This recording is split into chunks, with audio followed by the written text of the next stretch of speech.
The weekend series from Busch Stadium continues tonight in downtown St. Louis. It's game number 2 between the San Diego Padres and the St. Louis Cardinals. Jake Westbrook did a little bit of everything last night, so he's got the day off, relaxing, watching one of his young starters, Shelby Miller, throw on the side. And welcome to Cardinals Baseball. That's Rick Horton. I'm Dan McLaughlin. We're delighted to have you with us for baseball tonight as the Cardinals look to make it 2 in a row over the Padres. And yesterday, Rick, a little bit of everything. Great pitching, timely hitting, the very good defense. It added up to a win. The offensive star was all-star Matt Carpenter, who had 3 hits. But the Cardinal all-star players combined for 7 hits and 7 RBIs yesterday, so not much rust. And they also got the 27th save of the year from Edward Mojica out of the pen. And speaking of all-stars, he was an all-star a year ago, already an 11-game winner here in 2013. Tonight's starter, Lance Lynn. Closer look at the righty when we come back.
Tonight on Fox Sports Midwest.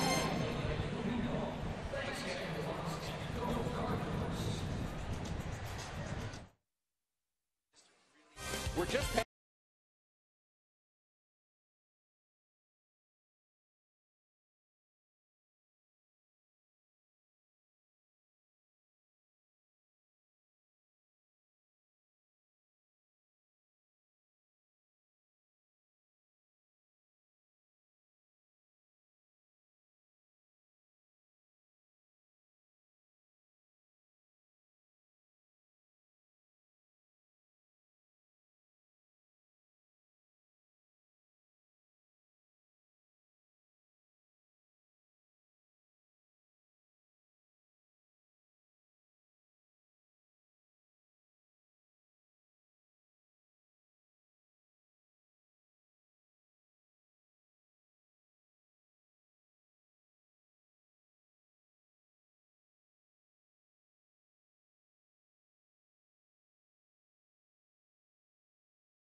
A three-team race. With an in-depth look at each of the Central Division contenders, here's Dan McLaughlin.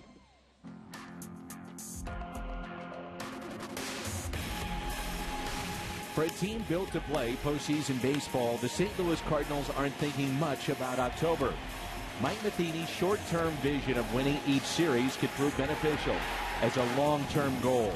St. Louis finished the first half of the season with the NL's best record, thanks to 18 series wins and just 6 series losses. The key for the Cards? Starting pitching. The same rotation that dominated in April and May struggled in June, and Adam Wainwright can't do it all by himself.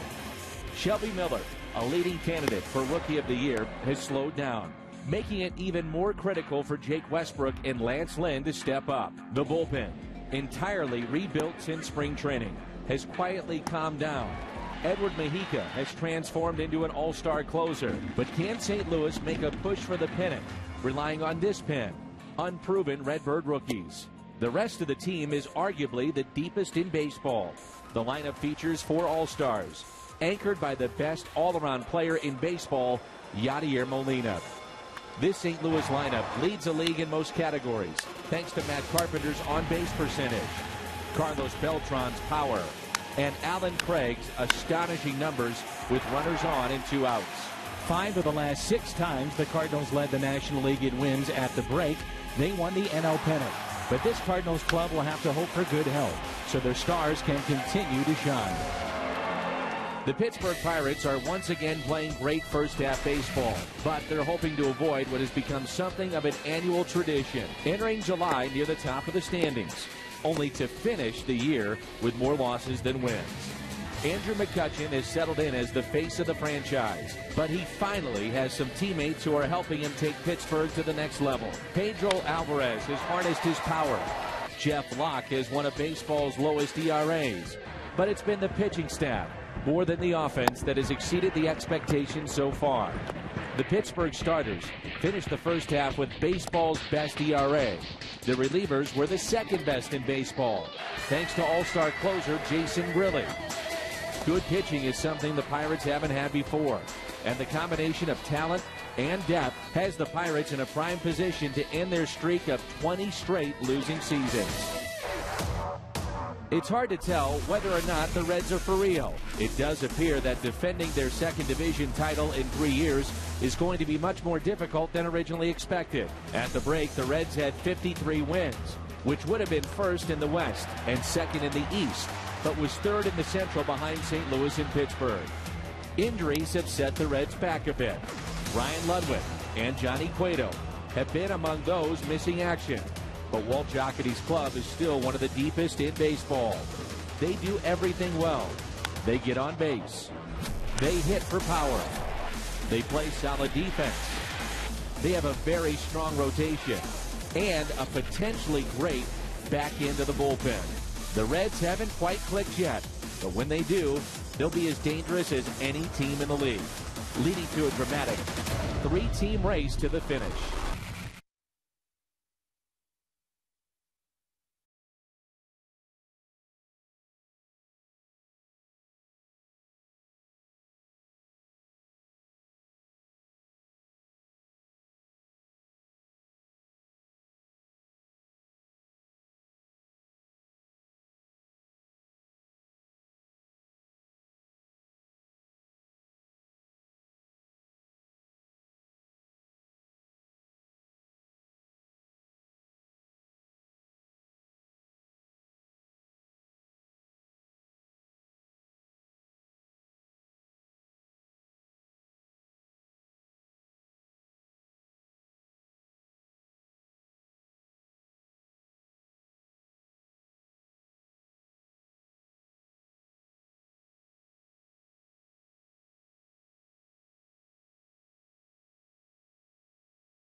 on the mound. That's the game ball.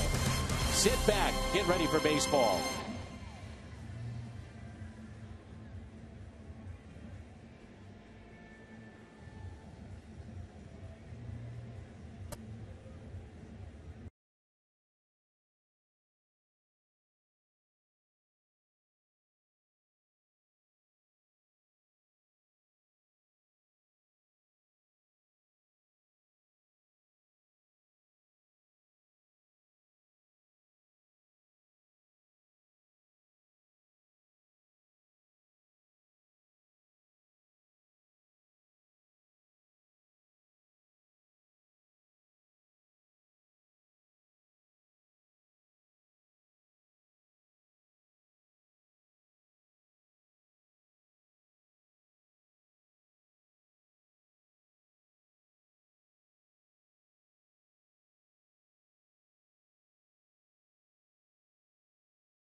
West is brought to you by Bud Light Music First. It's the sound of history being made. Here we go.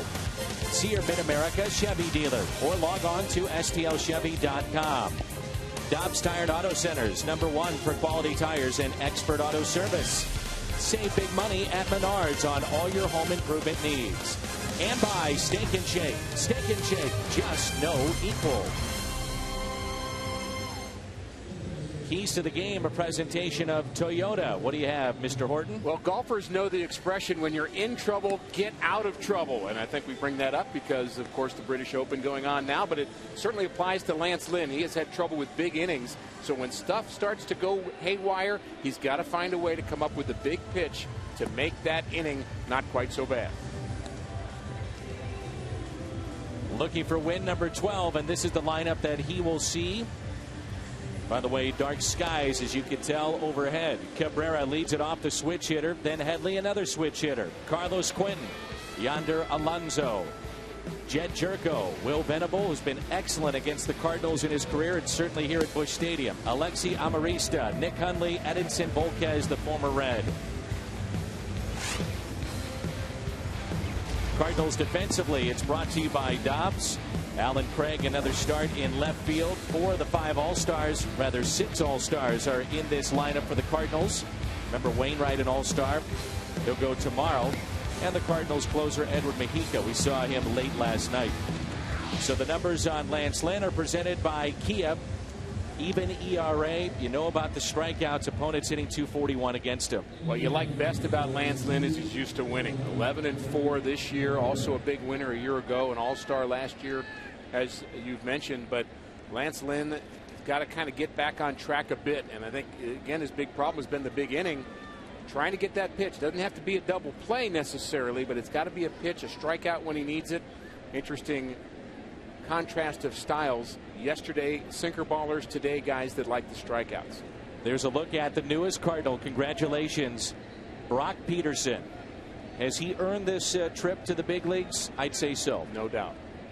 998 career minor league games. He also, at one point, was in independent baseball and a teammate of Brad Thompson's. You'd love to hear about stories like that. Brock Peterson, welcome to the big league, sir. As Everett Cabrera looks at his strike, and we're underway. 92 degrees here in St. Louis. And a key for the Padres is getting this man on base. He can cause havoc, and that's strike 2 in the broken bat. 34 steals. He's been caught 8 times. We mentioned it last night that Bud Black is trying to be a bit more aggressive with his team, trying to jumpstart this team any way he can. Well, Cabrera is the guy that's going to steal bases, but what Bud Black has been doing is using the hit and run a bit more, and it hasn't worked much lately. This team is really, really struggling, and one of the toughest things for them is they've got 10 games on the road coming out of the All-Star break, and when a team's struggling, that's not how you want to begin the second half. And they have the second most road losses in all of baseball, and just 15-32 away from San Diego. Cabrera was 2 for 5 with a couple of RBIs last night. Takes a pitch just outside and a bit high. Just the third Nicaraguan-born player to be named an All-Star. Dennis Martinez, Vicente Padilla, and now Everett Cabrera. Puts it in play as he slaps it towards third. David Freese, one away.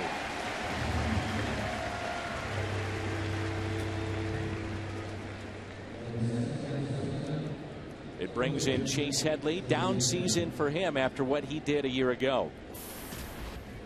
His name was being mentioned as an MVP candidate last season, and rightfully so. His team, though, did not perform all that well, so it wasn't in serious consideration for that.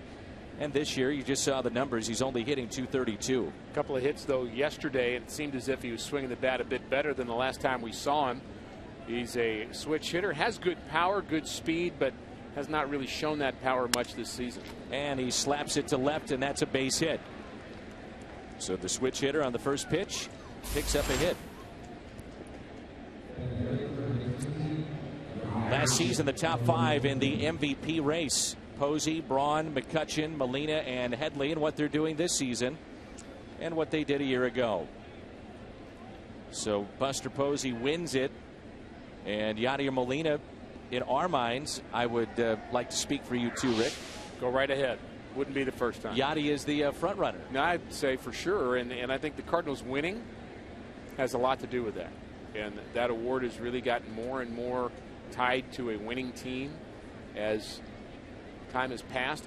There was a moment in that award where it was just the guy who had the best year. Now I think it's more the guy who's propelling his team to a good record alongside it. You saying I speak for you sometimes? I think you did. I think I said that. At the plate, it's Carlos Quentin. Cardinals turned a couple of double plays last night behind Jake Westbrook. By the way, Chris Carpenter in a rehab assignment tonight. He's at AAA, a scoreless first, as he topped out at 93 miles an hour in that first inning. And thanks to Joe Strauss, who's following that game. Long-time reporter, and he is tweeting out updates on a regular basis about Chris Carpenter's outing, which certainly is drawing a lot of attention from John Mozeliak and Mike Matheny as well.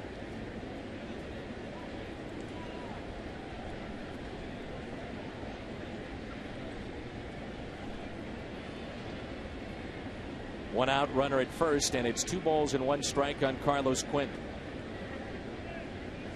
He's had a solid season for the Padres. Jake Westbrook, a big night offensively last night, had 3 hits, so he's just working to get even better. Look at that. He's feeling it. Maybe lobbying to be a pinch hitter tonight. Don't think it's going to happen. I don't either. Quite the night, though, for Jake. Carlos Quentin, 4th in the National League road average, as he's above .333 and draws a 1-out walk in the first walk issued by Lance Lynn.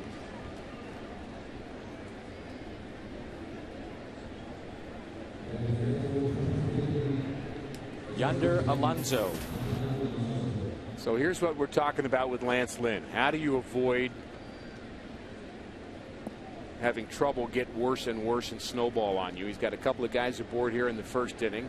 Base hit the other way, harmless hit. Then he loses Quentin on a walk, and Do you get the double play? Do you make the pitch on the corner? Do you get the pop out on the jam shot? You've got to make a pitch now. You can't kind of lose your focus and let the inning get away from you.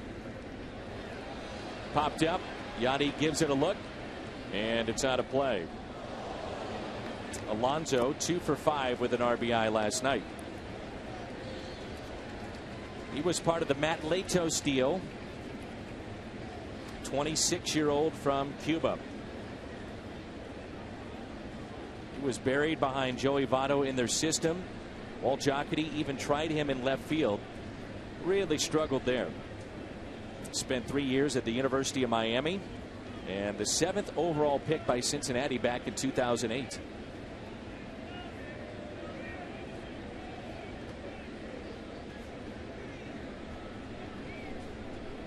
Oh, 1 pitch.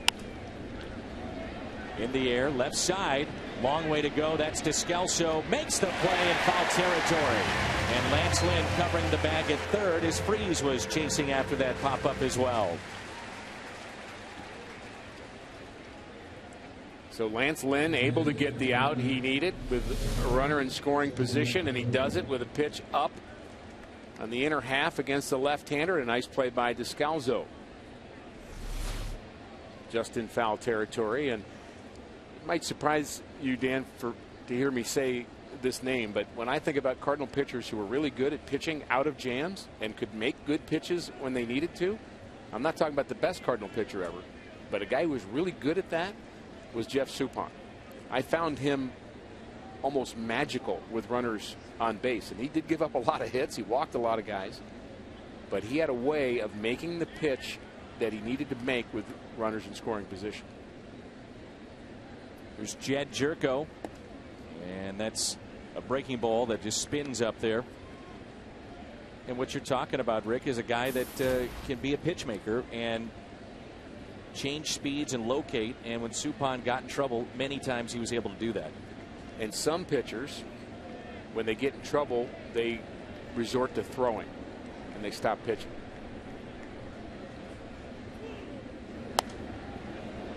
People hear you say that, they say, wait a minute. Throwing, pitching, what are you talking about? You throw physically and you pitch physically and mentally.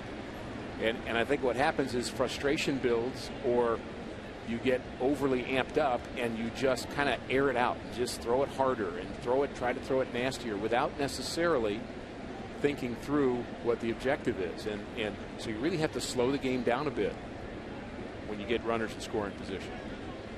Here's a 1-1 pitch. And that's taken just a bit high. It seems to be a pretty tight zone. Clint Fagan is our home plate umpire.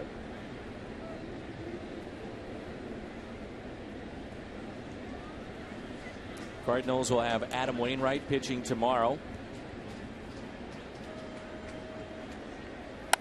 And there's a ground ball to the right side and a base hit just past the diving Matt Carpenter. And Jed Jerko picks up his 26th RBI this season. That drives in Headley, and it's 1-0 San Diego.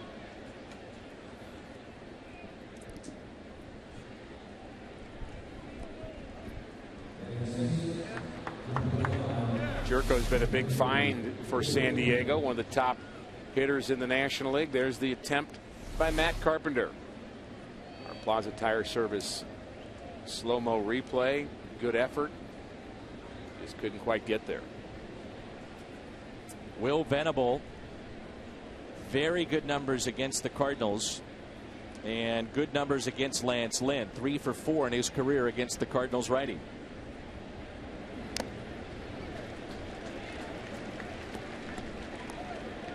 Padres have been dealing with a lot of injuries this season.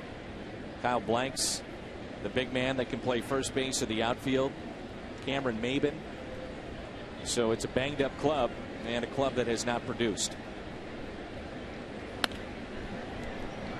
Nothing into the count. I understand we're not doing a golf tournament right now, but to push the golf analogy a little earlier, we talked about when you're in trouble, you get out of trouble. That's what they teach you in golf. You're in the woods, don't try to hit a miraculous shot. Put it back in play, minimize the damage. This is like a guy who's missed a putt, and okay, you're going to 3-putt, but don't 4-putt. I mean, Giving up 1 run in the first inning is not that big a deal. But this batter right here is a key batter for Lance Lynn.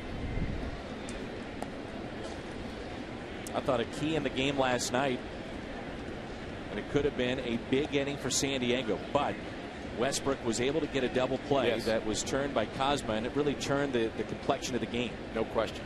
At that point, it was a tight affair. Things changed after that. Ground ball and backhanded by Adams. The Padres strand 2, but they strike first on the RBI by Jed Jerko. 1-0 after a half inning.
.400. He's one of the 4 All-Stars in the lineup for Mike Matheny's club, and he'll lead it off tonight for St. Louis.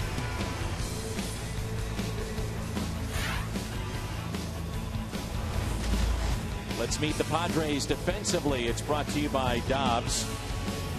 We'll highlight their shortstop Cabrera. Edinson Volquez, we saw him with Cincinnati, and he has struggled against St. Louis in this ballpark, as he'll get the start for the Padres tonight. 2-5 in his career against the Cardinals, and a bit surprising to me that he's only 2 games over 500 in his career. He's a guy that really had a big upside early in his career, and when he was with Cincinnati, we thought for a time that he was better than Johnny Cueto and would be better than Johnny Cueto, and things kind of went sour for him a bit. He had some injuries, but also had a little maturing to do. And Dusty Baker was hard on him and sent him back to the minor leagues for a while, but finding a home now in San Diego, and he's still not quite living up to who he can be.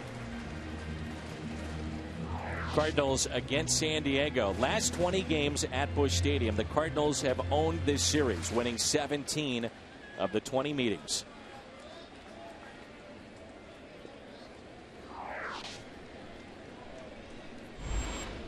It's easy, I think, to look at Molina being your MVP, maybe Beltran, just talking about the Cardinals solely, but I'm not sure there's a more valuable guy in this lineup than this man right here, Matt Carpenter. Things changed when he went to the top of the lineup. Well, it's funny to think about it that way, but you're really saying you have 3 most valuable players. I mean, they can't all be most, but they're all valuable. And whether you say it's Molina's leadership and defense, or Beltran's production, or Matt Carpenter's setting the table and doing everything defensively that he's doing, I don't know how you take any of them away and say that they're not important to what's happened in the first half. Edinson Volquez was a part of 2 very big deals. One was the Josh Hamilton deal back in 2007, and then he was dealt from Cincinnati to the Padres in the Matt Latos deal. 29-year-old from the Dominican, who grew up idolizing Pedro Martinez, and you talked about the fact that he has had some injury issues, and one of those was Tommy John surgery. So he's another example of a pitcher that's come back from that surgery. Former All-Star, that's dealt also with a 50-game suspension for banned substance. 3-2 the count on Carpenter. Volquez already working with one more run and 2 more hits of support than he had his last outing.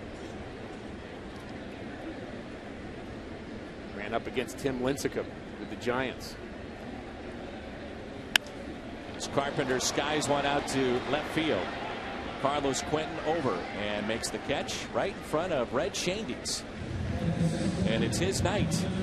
The 1940s jersey giveaway. What a story Red Shandy's is. Career timeline: he was born in Germantown, Illinois. Eventually, through a tryout at Sportsman's Park, signed on with the Cardinals, and obviously a great player, Hall of Fame player and manager. Number is retired. He was Hall of Famer back in 1989. Currently, he's the 4th oldest living Hall of Famer. Red Shandy's still dressing out before every single Cardinal home game. Here's John Jay. Had a chance to be at his 90th birthday party in the offseason, and what a blast that was. I mean, just everybody who knows Red loves it.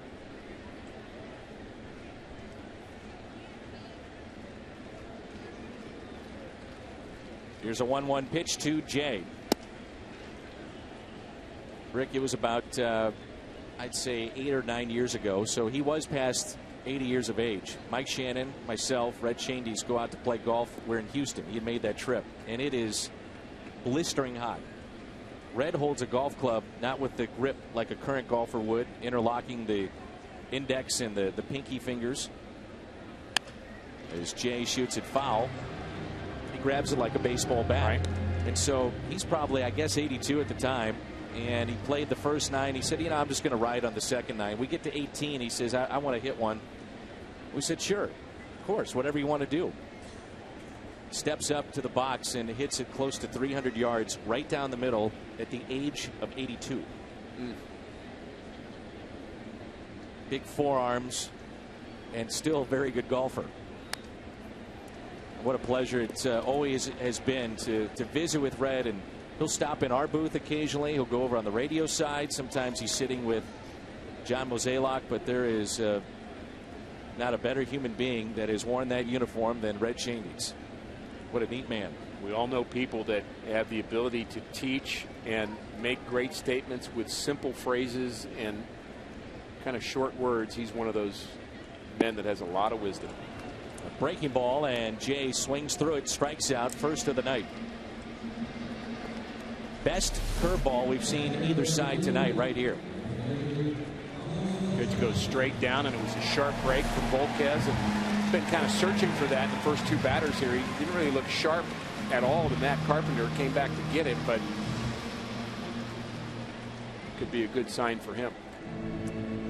Here's Beltran, 6 for 15 against this starter.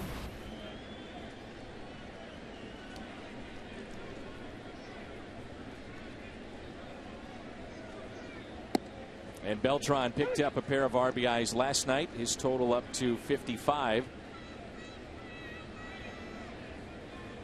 He was 1 for 3.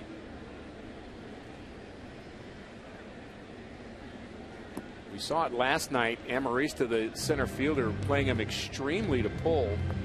And I've seen the infield throughout the season play him to pull. There's no question about that. But the outfield here, almost a little disconnected. Amarista is so much in right center, and slightly to pull in left field is Quentin. So the big gap in left center. And that's caught by Alonso. He snags it for the 3rd and final out. 1 inning in the books, and the Padres lead it 1-0.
50 cents the next day at On the Run.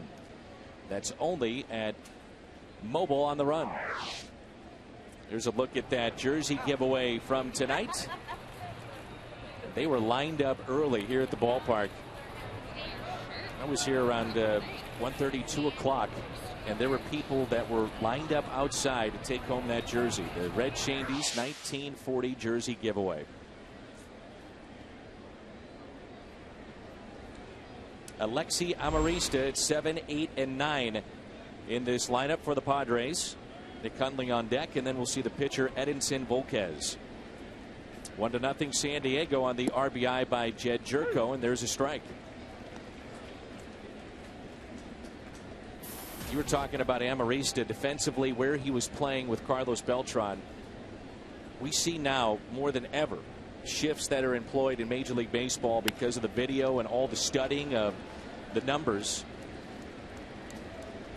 Would that bother you as a pitcher?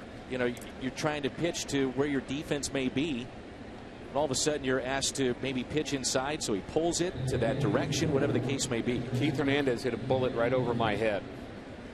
Base hit the center field, and I turned around, and Ozzie Smith was standing there, so that didn't bother me a bit. I mean, if they're standing in the right place, then good for them and good for me. And I'll never forget that moment. He was actually about 10 feet onto the outfield, and it wasn't grass, it was AstroTurf. But he was playing him literally right behind second base, and I didn't know it. Maybe I should have.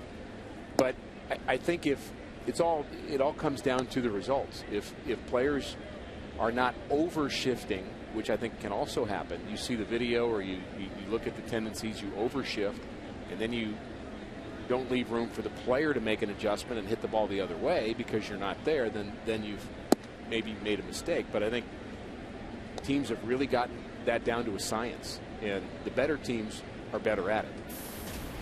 2 balls, no strikes on Nick Hundley, who's hitting .246. The pitcher Volquez is on deck.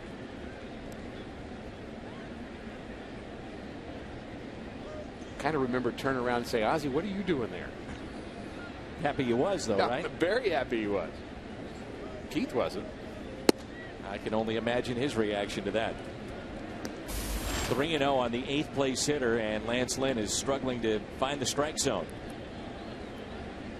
John Mozeliak came in our booth and told us Brock Peterson is one of his best stories of the season. And he said you can credit the analytics department of the St. Louis Cardinals. He said it's proof that the Cardinals go out and not only look overseas in the Dominican, he said, but this is from the independent league, that our analytics department took a look at him and said, we think he could play a little bit. And sure enough, here he is. That's not mainstream reports they're reading. That's a lot of homework. And I wonder what his heart rate is right now sitting on that Cardinal bench. His emotions as Adams is near the Cardinal dugout, out of play. Mike Matheny talking about him before the game, and again the move is Matt Holliday going to the disabled list. He was placed on the 15-day DL. He'll be eligible to come off next Saturday, but Peterson recalled from Memphis, where he was leading home running hitter in the PCL, so he certainly earned this chance. It's not something that's not just a free gift to a guy to make a good story. But Mike Matheny saying before the game that he would use him as a right-handed power bat off the bench.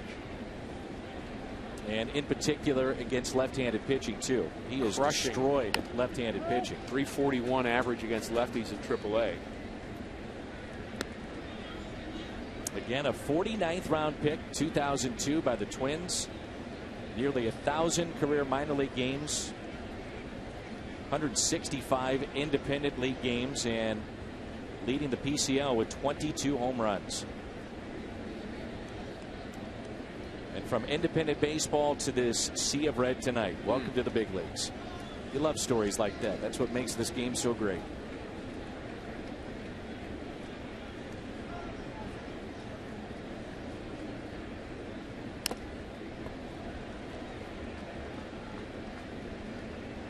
Anybody that's played the big leagues, yourself, Al, Edmonds, all the guys that we work with, they remember for the most part that call up or that first game, the first time you got the base hit or strikeout. I can only imagine what's going through Brock Peterson's mind, thinking of the countless miles and bus rides he has made, and now putting on a major league uniform, taking in the national anthem with 45,000 people here. It's a great story. This is not a great start. Second walk by Lance Lynn, and the first two have reached here in the second.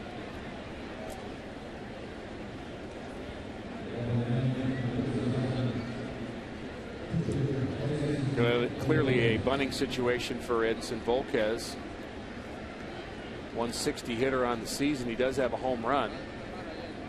5 sacrifice bunts.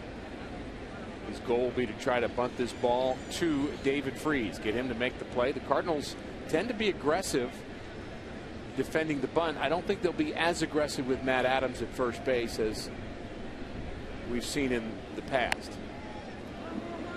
And this will be handled by Lynn, waiting for Carpenter to cover the bag. He's there, and the sacrifice is good. By aggressive, I mean trying to, at all costs, try to get that lead runner. Some teams think lead runner. Some teams think just get an out.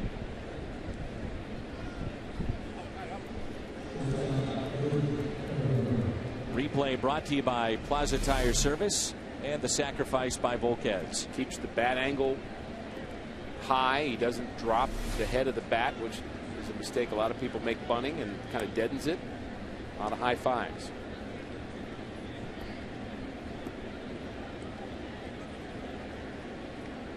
Top of the lineup, Everett Cabrera.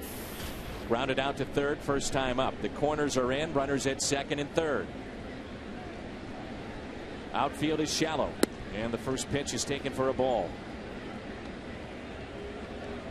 Where do you fall on the argument that Al and I have about bunting being hard or easy?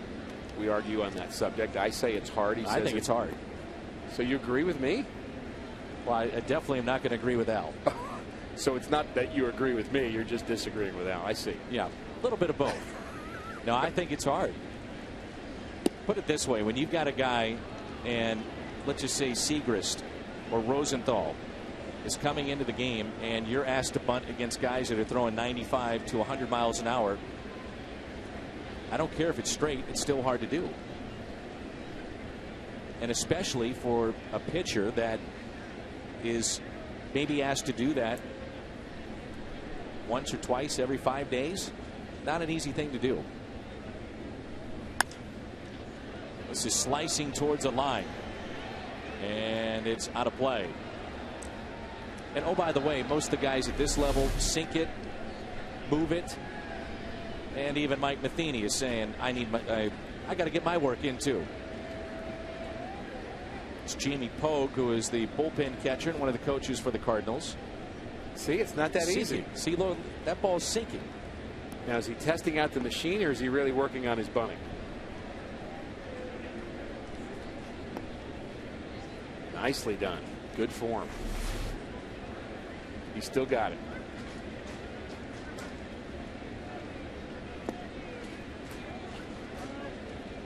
There was a time when your good buddy Andy Van Slyke tried to help Mike Matheny learn to hit left-handed, because Mike was so frustrated hitting right-handed as a big leaguer that he thought, well, maybe the only way I stay in the game is to be a catcher that hits left-handed.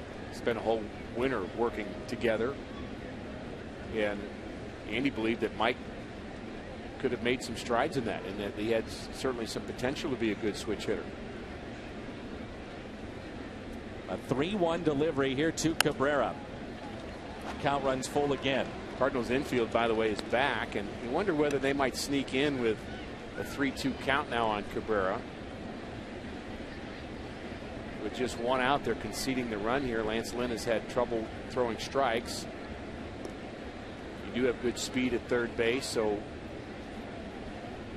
maybe you just go ahead and concede that run. But the Cardinals in the past have been known to at the last minute sneak those middle infielders in.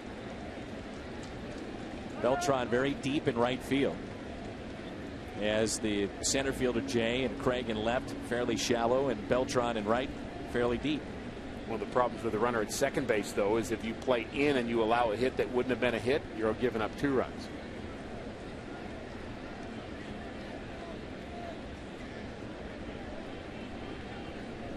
The 3-2 pitch out to center. Runner will tag up. That's Amarista as the throw comes back into Descalso, and it's 2-0 Padres. The RBI for Cabrera is number 28. The other issue right now for Lance Lynn, he's going deep into counts, already approaching 40 pitches, and we're only in the second. Chevy Fox tracks. Pitch riding in on Cabrera. The 2 walks for Lance Lynn have not specifically been the run producing event, but they have led to it in both cases. They put a runner in scoring position, and so that's where walks will kill you. It doesn't necessarily mean the guy that scores, but it puts you in a bad spot. He just does not have his breaker yet. That ball slipping out of his hands. See a little frustration from Lance and Yachty as well. He's kind of searching right now. Chris Carpenter up to 37 pitches and trailing 2-0. 22 of the 37 have been strikes. So we'll keep an eye on that at Memphis. 2 balls and no strikes here on Chase Headley. Single to left on the first pitch he saw back in the first.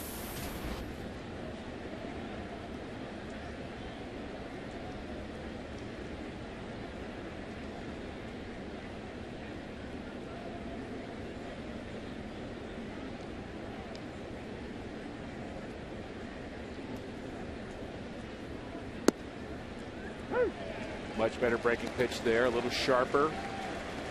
Still catching the outside corner, so it's still kind of missing a bit to the outside half, but certainly a good adjustment there.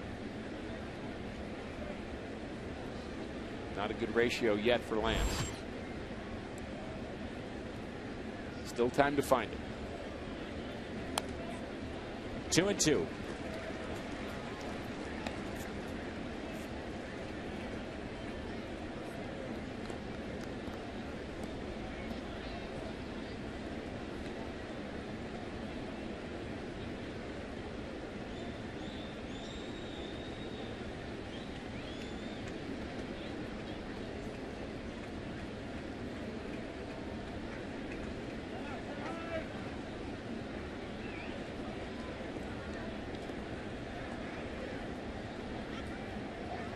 Pitch count already at 41, and Lance Lynn has recorded 5 outs.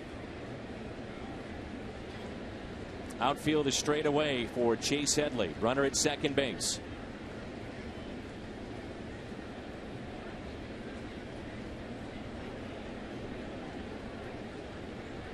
The 2-2. The high fly ball lifted into right. Carlos Beltran is under it. Puts it away. Padres add to their lead. RBI from their leadoff man Cabrera, and it's 2-0 midway through 2.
Brought to you by Schnucks, your neighborhood hometown grocer.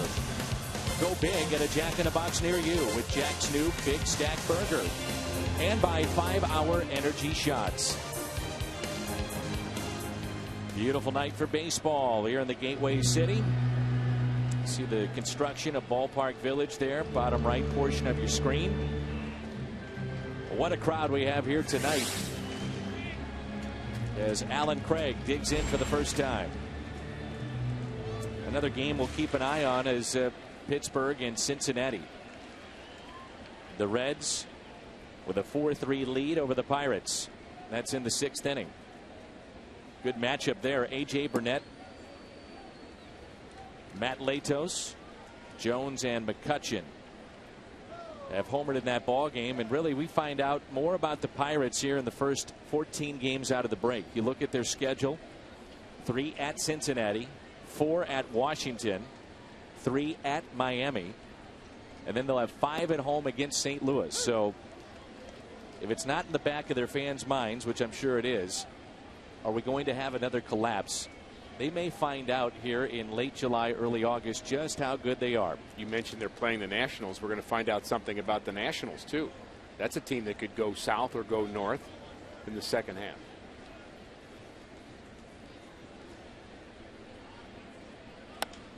Ground ball to the right side, backhanded there, and a nice play made.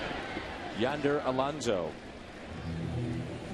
Well, Alan Craig, with runners in scoring position, has been the Barnes Jewish Hospital difference maker. And look at the names that he's associated with right now. Highest average with runners in scoring position over a 2-year span. This is since the early 60s. And Alan Craig at 433. Decent names on that list. Tony Gwynn, Hank Aaron, Suzuki, Molitor. Hall of Fame type players, and that's since 1960. That's just how historic he has been with runners in scoring position, but so has this guy. A nice ovation for Yadier Molina. All-star. Cardinals actually have 5 of the top 8 hitters in the National League this year with runners in scoring position.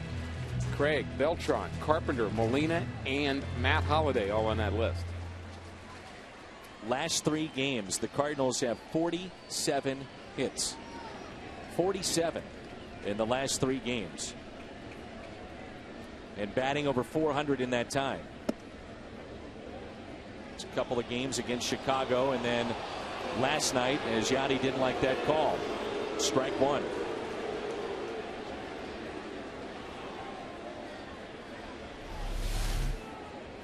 Does he make an attempt to swing at this?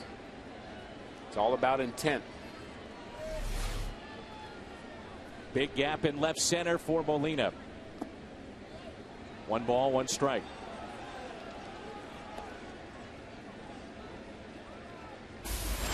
Cardinals banged out 14 hits in game 1 of this series.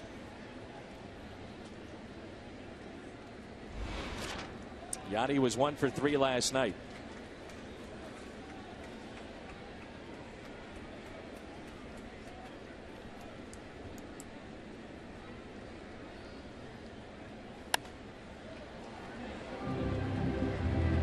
Volquez still has a live arm. There's no question about that. That last pitch jumped on Yadier Molina, 93 miles an hour. We've seen a good changeup from him in the past. We saw a good curveball in the first inning of this game. So not an easy pitcher to get to, but there are times where he'll beat himself. He walks a lot of hitters.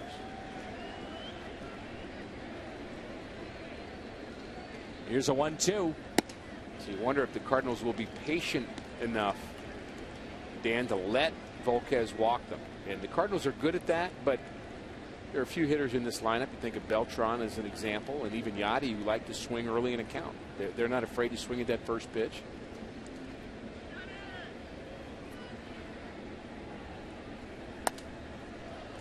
We've seen that more and more with Molina, especially towards the tail end of the first half. Very aggressive early in counts, especially with that first pitch.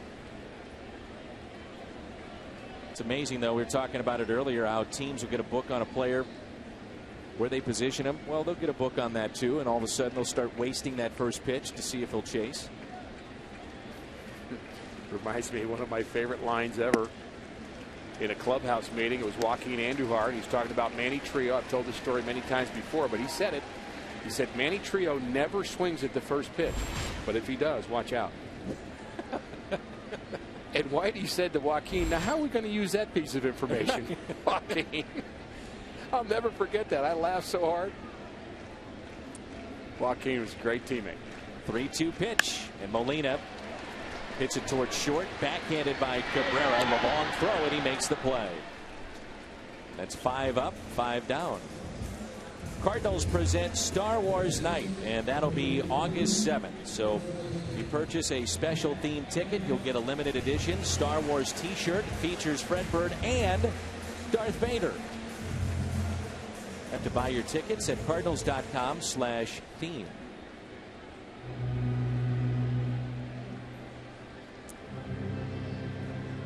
Here's Matt Adams.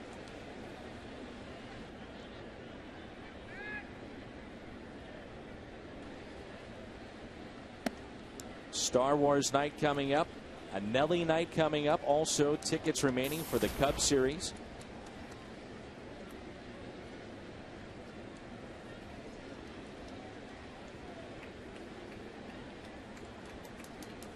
Here's a 1-0 pitch, and Adams fouls it back. 1 ball, 1 strike.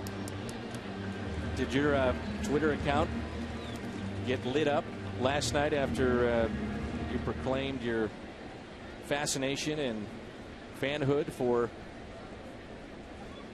Nelly? People are still surprised, but I really do like Nelly, and I really am looking forward to that bobblehead. To make sure that he comes in the booth and says hello. It would be more meaningful for me to talk to him that day than to talk to you, Dan. I hate to say that. I find that shocking. Also take that as a shot. I'd like to see him do play-by-play for a couple of innings just for fun. I'd let him. You have no idea how much I'd love to see him do color. We'll ask him.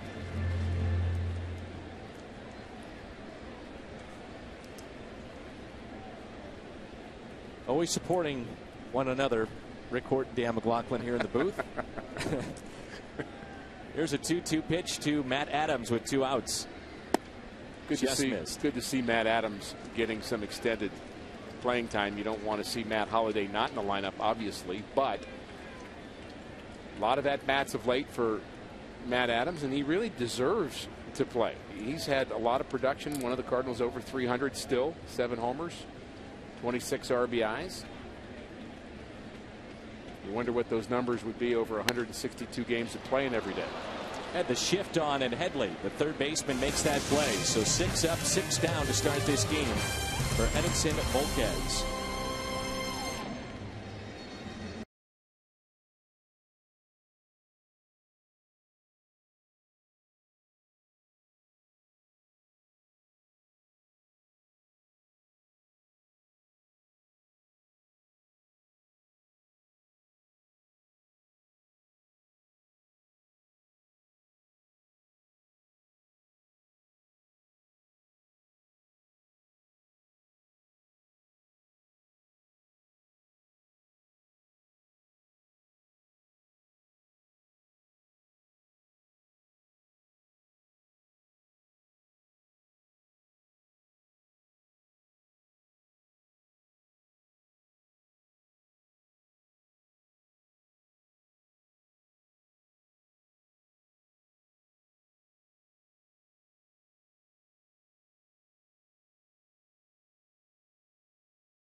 the night in Old San Juan. Carlos Beltran, big charity night coming up. Carlos Beltran, STL.com to get your tickets for that night. Even the players stopped and applauded Red Shandies as he was introduced to this big crowd tonight. The Cardinals trail by the score of 2-0. It's Carlos Quentin, Yonder Alonso, and Jed Jerko. 3, 4, and 5 in the lineup for the Padres. Love to get Red Shandings back to our Legends camp. He went for a number of years. He really has transcended generations of Cardinal players. And the Legends campers that come each year just love it when Red is there with his stories of so many different decades. In fact, there's a Legends camp reunion here at the ballpark tonight. Randy Flores' team that won that playoff and actually won the league this past off season. They're actually here as a little reunion together. Randy Flores couldn't make it tonight, but they're here celebrating. Shallow left center, and the catch is made by Craig. Carlos Quentin is out number 1. He walked his first time up. By the way, an update on Chris Carpenter through 3 innings. 4 runs, 7 hits. He's walked 2. 1 strikeout. They trail 4-0. And that's 65 pitches for Carpenter. 42 have been strikes. The number that still sticks out the most to me, though, is 93 miles an hour. And Joe Strauss reporting that he's hit that on the radar gun. And there were reports about him throwing 94 in his last kind of side session. And, you know, that's, to me, that's a little more eye-opening than whether or not he's giving up hits or walking guys. And, you know, that's going to come. But if he's free enough and healthy enough to be hitting mid-90s, then just a matter of repetition. Could be very good news. Yeah. And, you know, again, you don't want to get too far ahead of yourself. The Cardinals being cautious, but how's he going to feel the next day and the next day and the next day is also part of the equation. 1 out single for Yonder Alonso.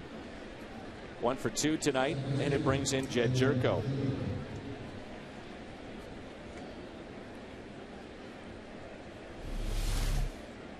Our Hyundai replay, 4-seamer. Fingertips across the horseshoe of the baseball.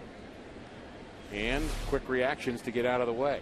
That shows just how fast a pitcher has to react. Jerko got San Diego on the board with a base hit into right past the diving Matt Carpenter.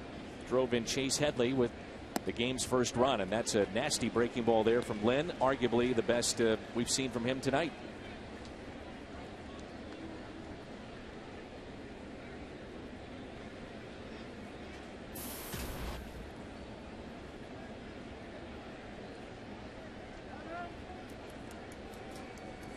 Red Shandies won a couple of World Series as a player. One of them in Milwaukee. He's a Cardinals coach for 2. And 1967, manager of that team that won the World Championship. Some believe his finest hour in 1967 team.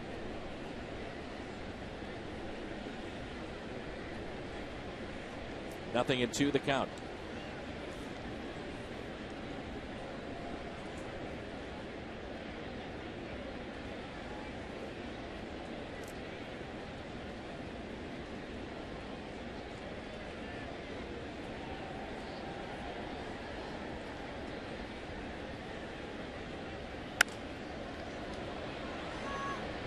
Out to deep right, and Beltran makes that play casually near the track, puts it away. There's 2 outs. I think it's safe to say that Carlos is playing a lot deeper in right field, and maybe that's a byproduct of what he feels as far as his movement, just making sure balls more times than not aren't getting over his head. But he's playing a fairly deep right field, and I think it's deeper now than we've seen certainly last year and maybe at times this year. I think when you play deeper too, it's a lot easier. Outfielders will tell you it's a lot easier to come in than it is to go back. So it's, I think it stands to reason that it's a lot easier physically too to not have to twist and turn and just have things in front of you. And for a guy that's had issues with his knees and actually his foot this year, I mean, when we saw Carlos Beltran come out of spring training, we weren't sure he was going to be able to play every day the first half of the season. Slowly hit off the glove of Lynn, and beating it out, Venable. Should be out of the inning. Now he has to regroup. It's a base hit for Will Venable. Talked yesterday about what the first baseman has to decide often. Split second, do I go for the ball or do I stay at home? This one's kind of in between. He doesn't know whether or not Lance Lynn's going to get it or not. And when Lance Lynn actually fumbles the ball, Matt Adams is already vacated first, and Lance Lynn didn't seem to pick up that Matt Adams had vacated first base. Really, if Lance Lynn catches that ball cleanly, he can tag Max Venable. He doesn't have to beat him to the base. He can tag him. I think pitchers sometimes kind of give up too soon because they think, well, I'm not going to beat him to the base. Well, you don't have to. Amarista takes a pitch outside, and remember, this is what you were talking about, regrouping, right, minimizing damage, which for the most part Lynn has done that tonight. Gave up a run in the first, another in the second, and dealing with 2 runners here.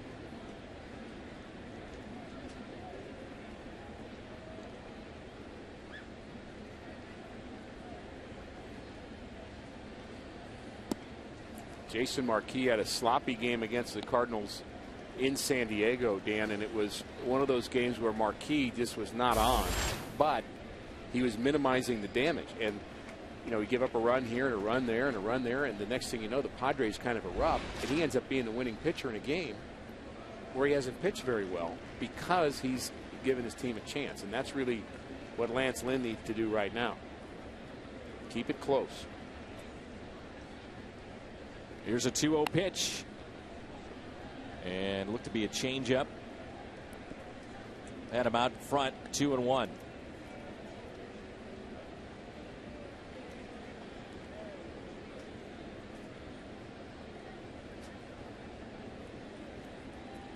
Cincinnati leading 5-3. That's in the bottom of the 7th over Pittsburgh.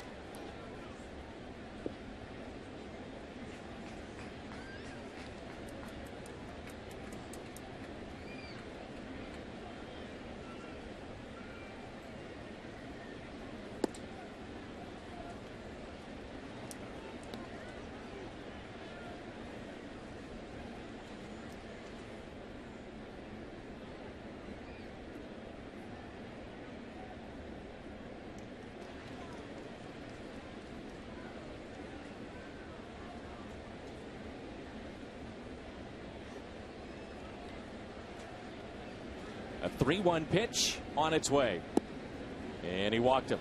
Bases loaded. Third walk issued by Lynn, and it's a struggle tonight. Out to visit Derek Lilliquist. So Lance Lynn should be out of this inning. Mishandled that ground ball. Now the walk, bases loaded. AT&T Twitter poll. Speaking of second baseman, this is Red Special Night, so we ask you, what's the most valuable asset for a second baseman defensively? Arm strength, range, turning the double play. How about soft hands? That's our AT&T Twitter poll. I will be very interested in our fans' response to that one. Of course, you want to have all 4 of them. That's obvious, but we're just asking you to give us your opinion about which of those assets you think is most valuable. It's a position that the Cardinals have had a lot of turnover with, and you know, you think about it, they've had Grudzielanek, best Vina, arm, best hands, Womack, quick with a double play. Alan Craig at one point was playing a little second base to get his bat in the lineup. 2 outs, bases loaded.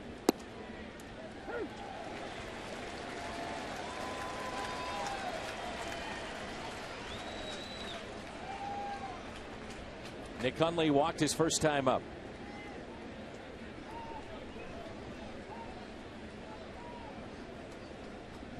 Second round pick in 2005. 2 years ago, had an outstanding season in which offensively set career highs in every category. 0-2.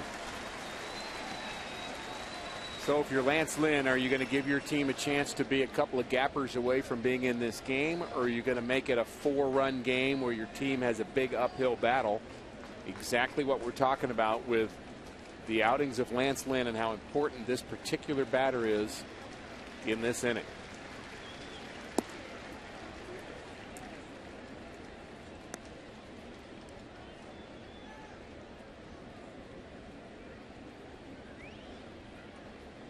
One ball, 2 strikes, 2 outs, bases loaded. Pitch number 60 already for Lance Lynn. We will see the bullpen at some point tonight.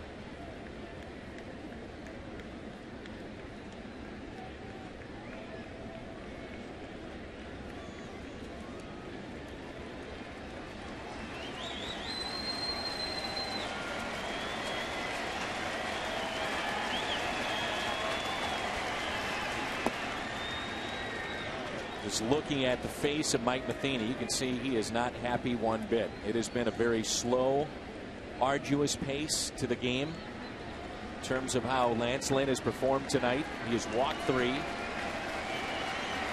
trying to minimize any damage here in the top of the 3rd.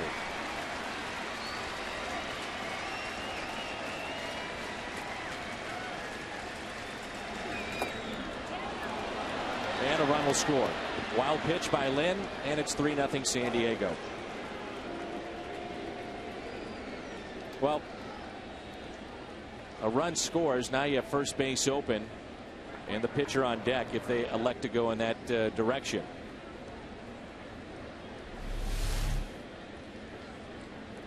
Yachty was actually setting up more towards the inner half on that pitch that was a breaking ball. A little bit of a surprise to me, as if he was trying to maybe throw that pitch over the inner half of the plate, but just gets away from Lynn and then Molina. And you're right, Dan, 3-2 here. You just don't want to go right down central either.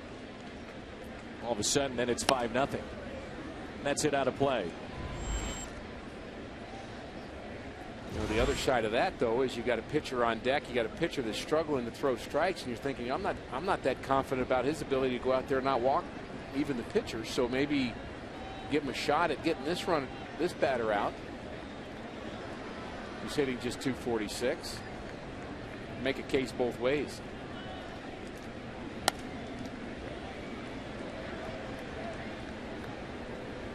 I wonder how concerned the Cardinals are when you think about this starting staff. Last month, maybe 5 weeks, it has been Wainwright you can count on, and outside of that, not so much. And you go back to last year, it was around this time that Lance Lynn started to falter. Well, here we are again, approaching August, and he has not been the guy we saw at the beginning of the season. Tough play here. Barehanded by Freese. Wide throw. Adams off the bag. And another run scores to make it 4-0. No argument from Mike Matheny. Base hit by Hundley. And the RBI. And a 4-run lead. Things going from bad to worse here. Adams tries as hard as he can to stay on the base, but you see the heel comes off, the toes on. Now very close, very hard to tell from that angle whether or not he's on the base or not. First base umpire is Marty Foster. Again, not much of an argument from anybody on the Cardinals side. At some point, if you're Mike Matheny, you got to think about, this game gets out of reach here in this inning. Do I get somebody up to throw?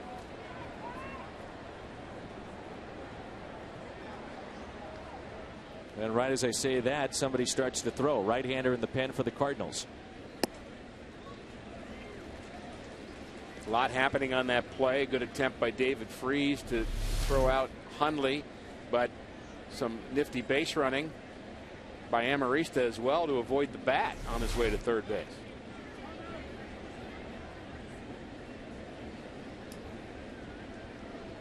So runners at the corners.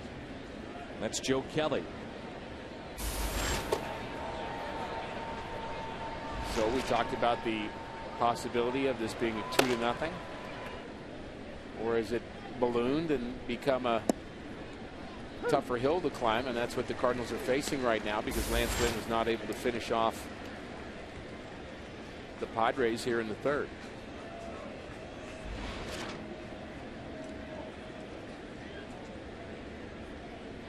Volquez sacrificed first time up. The 0-2 pitch taken outside.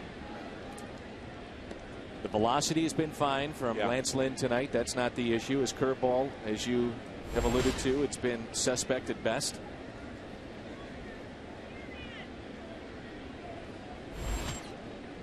One-two pitch and a ground ball that's hit into deep short. Descalso makes the play. Frustrating first 3 innings for Mike Matheny and the Cardinals. Coming up, he was an all-star a year ago. It's third baseman David Freese next.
They text at bat to 31826 or visit Cardinals.com for details.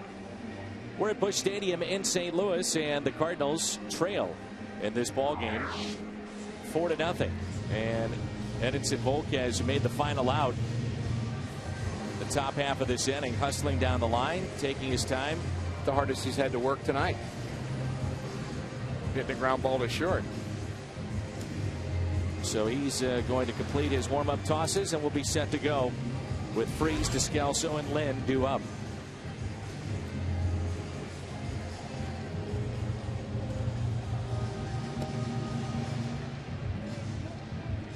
Alonso's had a good night. First baseman for the Padres. Handles that line drive off the bat of Beltran, also ranging to his right. So he's done it defensively, and he's also contributed a base hit. This came in the 3rd inning, back up the box. And he later scored the 3rd run for the Padres.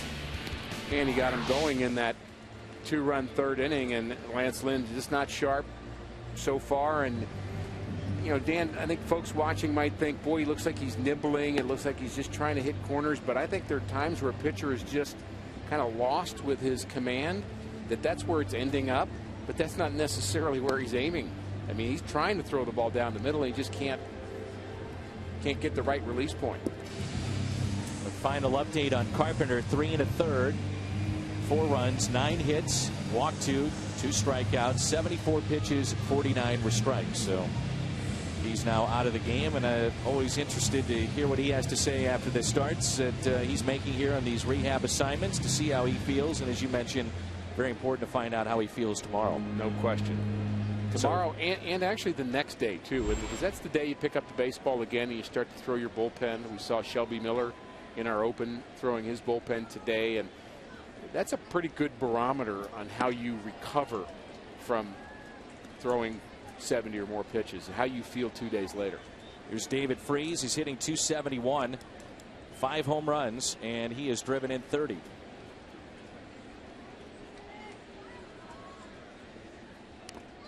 It's another breaking ball from the former Red and Ranger. Edinson Volquez has seen 6 and has not given up a hit.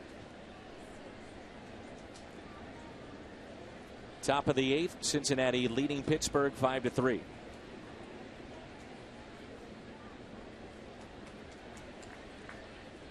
Outfield is deep, straight away for the Cardinal third baseman. Looks at a fastball and a strike. From what we've seen of Lance Lynn in his early career, would it surprise you, Dan, if he went out there the next 4 innings and got 12 up, 12 down? I was thinking the same thing, and the Cardinals are going to ask him to do that. I mean, you know, you can get off to a poor start, which he has here tonight, but you also need to go deep into a game to save your bullpen. And he in particular has shown the ability to do that, to kind of bounce back, to get it right, to figure it out. Now, I don't want to say it's too late, but in some cases it is too late by the time you figure it out. I find it amazing once you finish the regular season, and the Cardinals will do this. They'll go back and look at a game like this and say, okay, how many innings did Lance Lynn save our bullpen? And then it adds up over the season looking at their starting rotation, and that's part of their analytics. And that department breaking that down as Freese grounds out to short. So you may not see the effect this weekend, but over the course of a season, those innings, those outs, boy, they add up. Here's Descalso.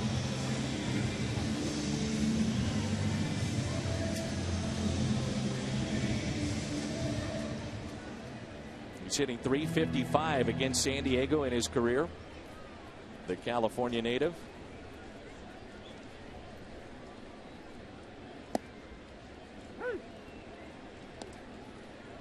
By the way, if you're wondering, Tyler Lyons arguably has been the best of these young pitchers, you know, statistically, looking at Waka, Carlos Martinez. Since he's gone down, well, he hasn't pouted.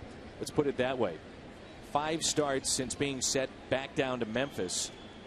33 2/3, 14 hits, 33 strikeouts, and opponents hitting .124 against him.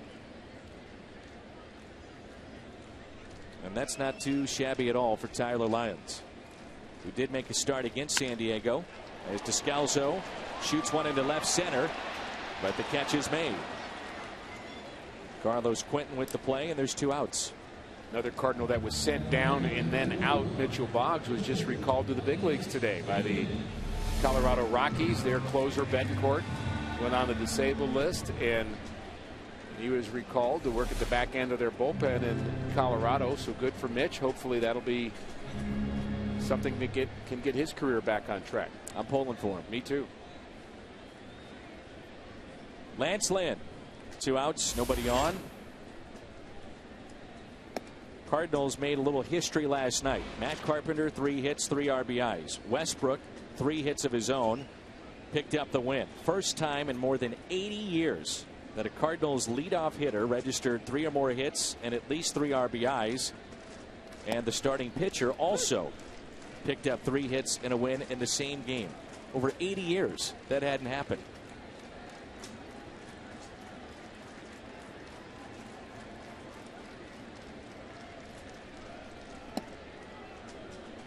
At one point in the game last night, it was literally all Jake Westbrook. His pitching and his offense. The Cardinals' offense erupted later. Jake has pitched so well at home. Last night, another example. There's a broken bat, and Lynn is the 3rd and final out. Edinson Volquez making this look easy. 3 innings in the books, hasn't allowed a hit. Cardinals trail.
Pitch, as we talked about, it's not a question of velocity for Lance Lynn. He's hit 94. Volquez 95. Command for Lance Lynn. He has 3 walks, no strikeouts to go along with those 6 hits. And ERA by inning this year for Lance Lynn. He tends to get stronger as he goes along, really to the point we were talking about earlier. It wouldn't be surprising to either one of us if we get back on track right here and put up 3 or 4 more zeros. Now I say more zeros. He hasn't had a 0 yet. Top of the lineup, it's Cabrera, Headley, and Quinton. Mentioned our Legends campers. David Noble wants me to wish his father, Robert Noble, a happy birthday. He's a longtime Cardinal fan and watches all of our telecasts. And David, one of the many Cardinal campers that come in January and kind of enjoy being a Cardinal for 4 or 5 days. And my favorite time of the year, Dan, as you've heard me say many times. Oh, yeah. Al agrees. So Lance Lynn back to work.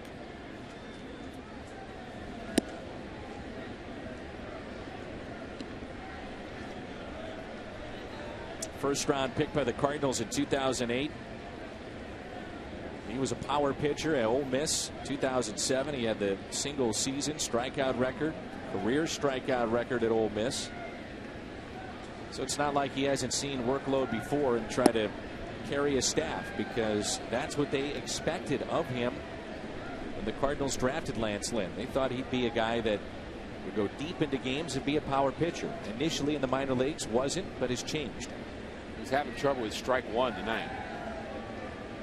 And really the fastball command part of that pitch riding on the inside corner, off the inside corner. Just cannot get the ball in the heart of the plate on that first particular pitch. Only 9 of 19 first pitch strikes. That's not enough. Kind of hope for 70%. It's a good number. First pitch strikes.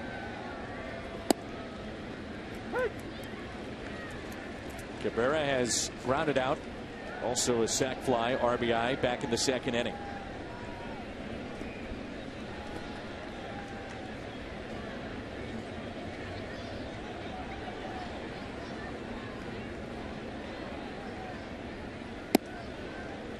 Three and 2.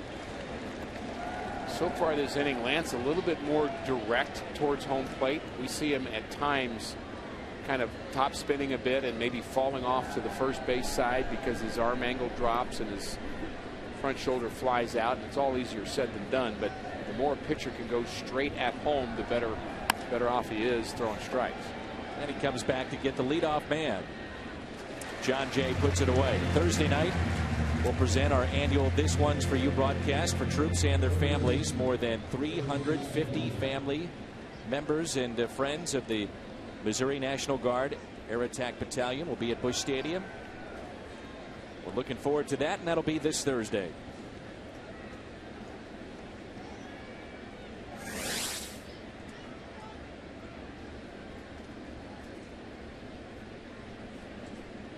Chase Headley.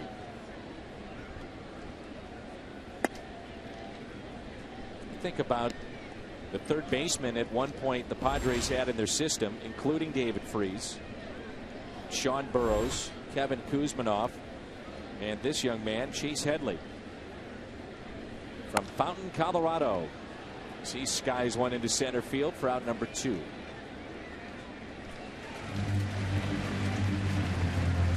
On his way to those 12 straight we were talking about. And if not for his own misplay on a easy ground ball that should have been the third and final out at the top of the third, it would be 2-0.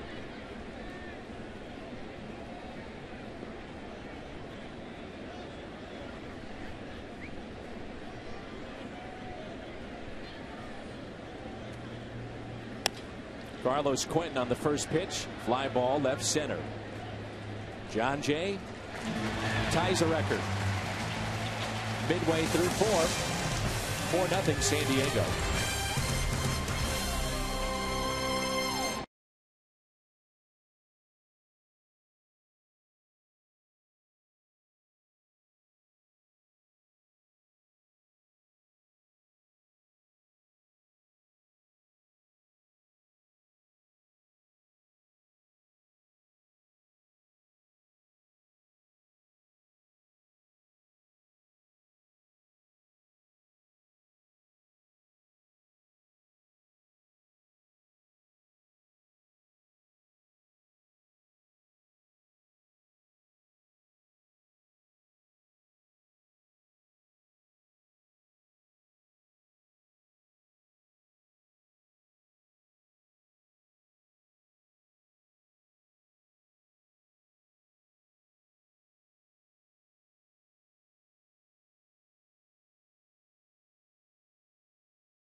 See the Cardinals live, both home and road. StubHub fan rewards now this season at StubHub.com. Matt Carpenter leads it off for the Cardinals. Flied out to left his first time up. Against the NL West this year, Matt Carpenter, 37 hits. And his average is above 400. Cardinals trail 4-0, still looking for their first hit. Rick, what did you see from Volquez first time through this lineup? Well, we've seen a good sharp breaking pitch from him and really haven't seen him out there very much. And Lance Lynn's had a majority of the time out on the mound, and he's just kind of been a lot more economical with his pitches. We talked about his 95-mile-an-hour fastball. That's a given with Volquez. But his command's been better. A guy that will walk 4 to 5 batters per 9 innings hasn't had many deep counts yet.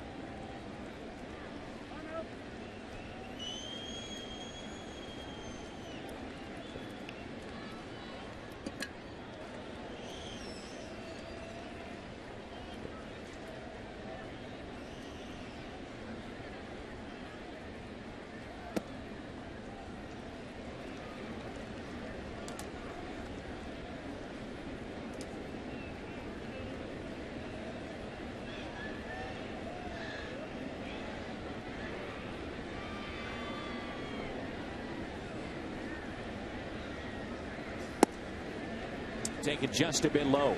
3-1 the count on Carpenter.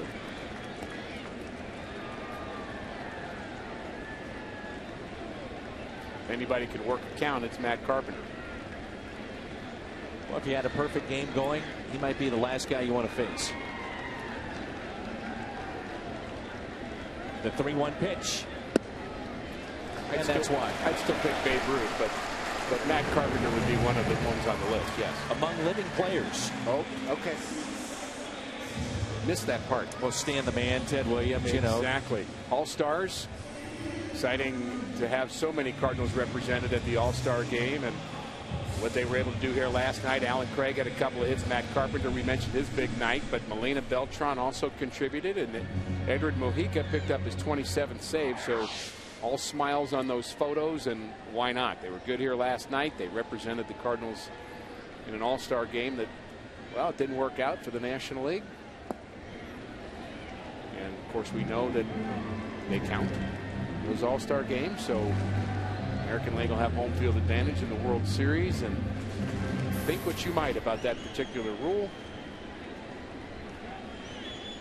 Not a fan.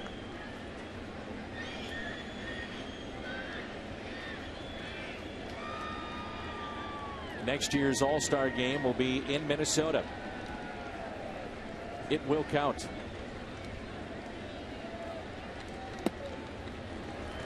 I didn't know I had to preface now all my graphics or statements with those that are still breathing to make sure that you're happy. I thought you were maybe asking a philosophical question. I didn't realize it was so practical. Can never tell with you.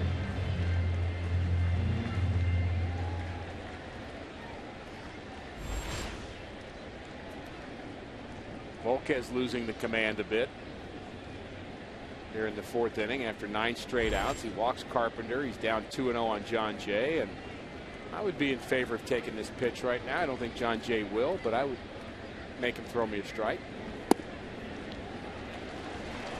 The top of this inning was the first time in the last 6 innings that the Padres have not scored. Remember, they got to the Cardinals bullpen late last night. And now it's 3-0 on John Jay. Take 1, maybe 2.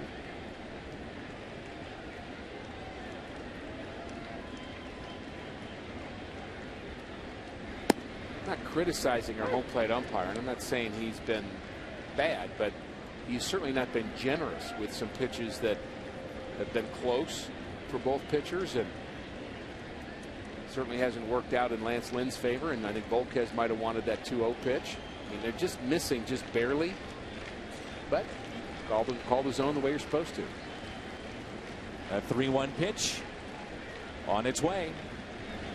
And Jay has the first base hit for the Cardinals tonight. Carpenter stopping at second base. Now the big boys coming up, and let's see what kind of damage this club can do.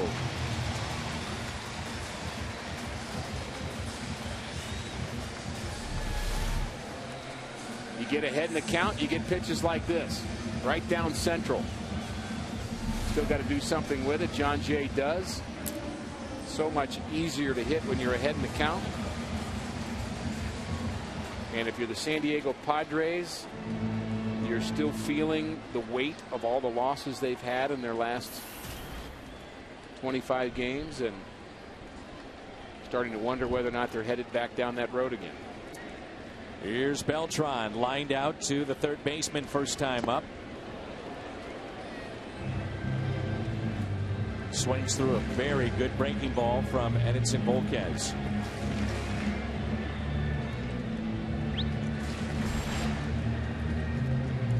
Happy 35th birthday to Jeffrey.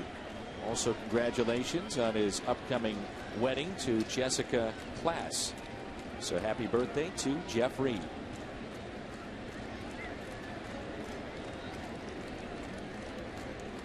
Here's an 0-1 pitch. Make it 0-2.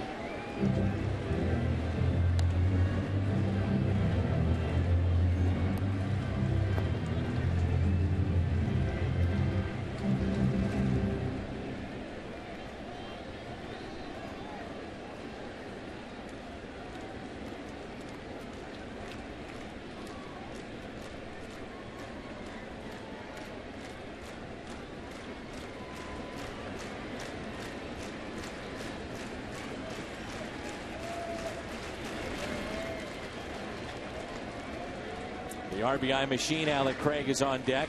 Nice block there by Hundley. They're in the bottom of the 8th. Pittsburgh trying to crawl themselves back into that game, and they trail by a run 5-4.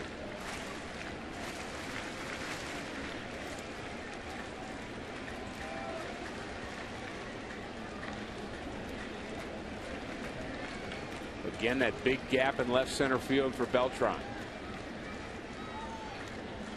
1-2 pitch to the Cardinal right fielder. They pitch him away as he taps it foul.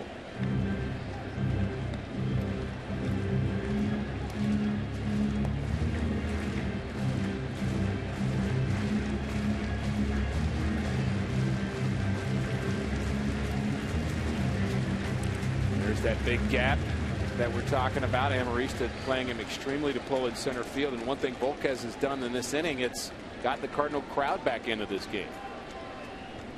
And really, it's his own fault.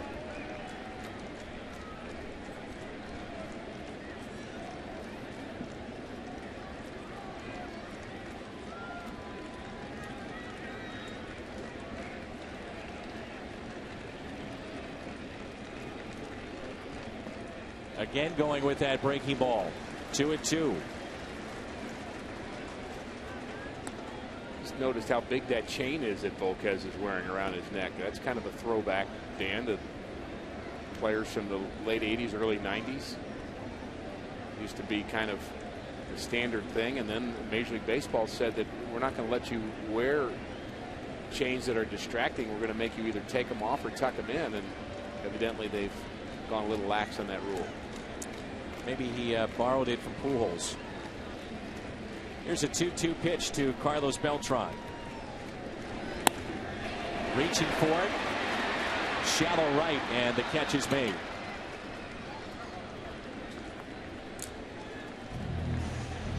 So off the end of the bat, catch made by Will Venable, who has very good speed in right. And it brings in Alan Craig. There's a lot of things that Major League Baseball has cracked down on. One of them being those necklaces. The other, the actual glove and how tight the glove is with the string and the leather. How much is showing. Right. That's something that Major League Baseball has taken a hard look at. You see the leather there. That can be a distraction for some. Well, he's pushing a lot of the rules, isn't he? The undergarment, the sleeve, the color of that.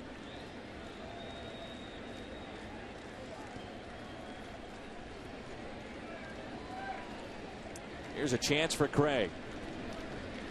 Runner in scoring position. And he swings through a 94-mile-an-hour fastball. John Tudor was asked to take off his chain during a pennant race start that he had in Los Angeles. And Doug Harvey said, I'm going to throw you out of the game if you don't take your chain off. And he said, then throw me out, because I'm not taking it off. Good luck charm. What was the... His mom gave it to him for his confirmation. It was a cross that he was wearing. And Tommy Lasorda called down to the bullpen and asked me to talk him into taking it off, which I told him was not going to happen. He actually called down to the bullpen and asked me to come down and talk John Tudor into taking his chain off.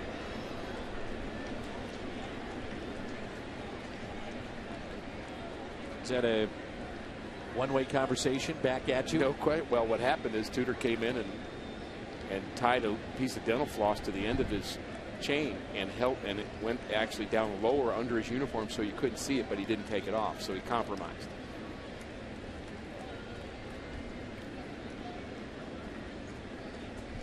Pitchers are rare breeds, as you know. Lefties too, even more so.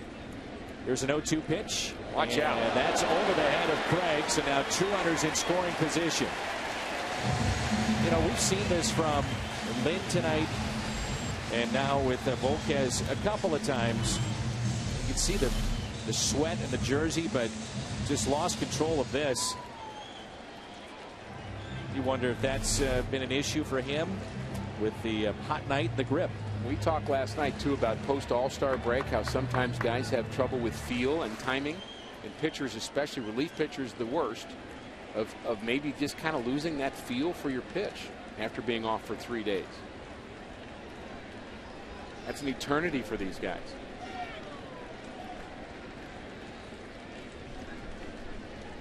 Big gap in left center. 1 ball and 2 strikes on Craig. Up the middle, he's done it again. 1 run is in, and here comes another. Alan Craig, the RBI machine. It's now 4-2.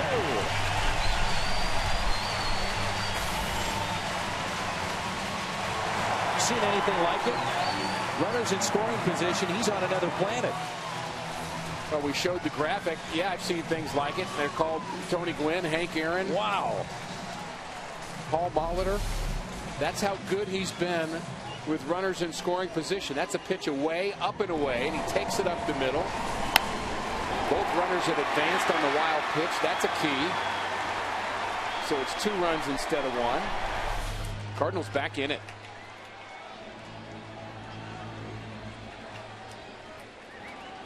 The tying run comes to the plate. Inning started with a walk, then a single. Fly out by Beltran, the single by Craig, and now it's Yachty.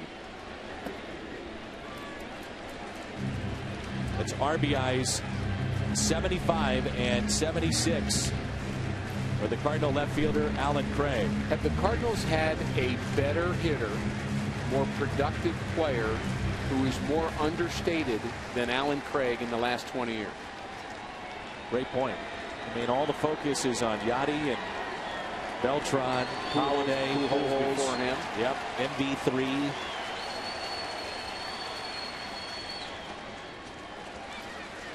I made the statement the other day. I was watching Tim McCarver on our pregame show, and he was asked about Craig, and he said, well, last couple of months he's really garnered a lot of attention. And I'm thinking, last couple of months, this guy's been doing it for a long time if you follow the Cardinals.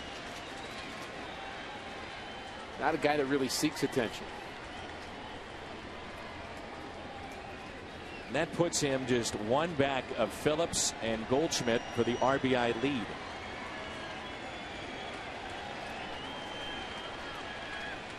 Here's a 2-0 pitch.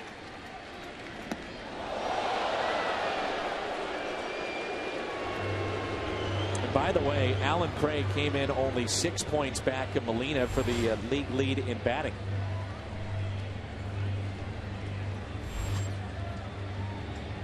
Could be a battle of the bullpens here in this ball game before it's all said and done.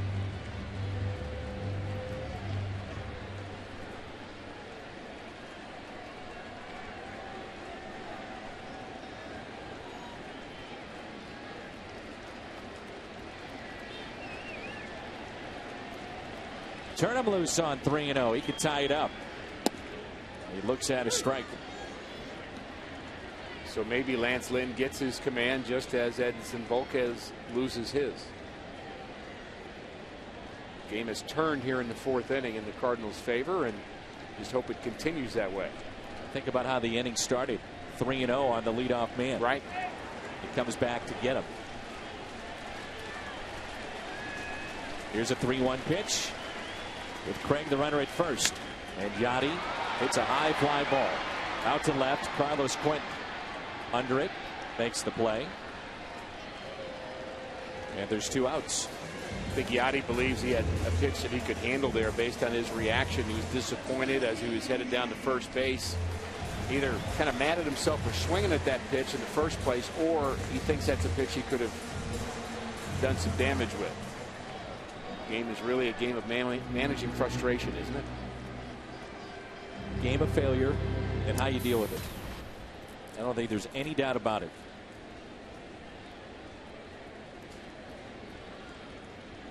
It's just a grind, mentally, physically. I find it funny we talk about the difficulty that the players have of playing at this level, and a lot of times the reaction we'll get is, oh, come on, it's a kid's game, and they're just out there, you know, I mean, how hard can it be? You know, there are a lot harder jobs in this world, and the answer is, yeah, there are. But for them to perform at the optimal level, that's what makes it such a grind. They can't just come out and play.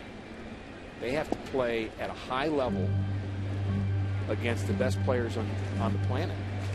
And that's where the mental grind really comes into play. Sure, they love it. You see it in the face of Adam Wainwright and his antics. He loves being a baseball player, but don't think he's not locked in every 5th day at an extraordinary level to do what he does.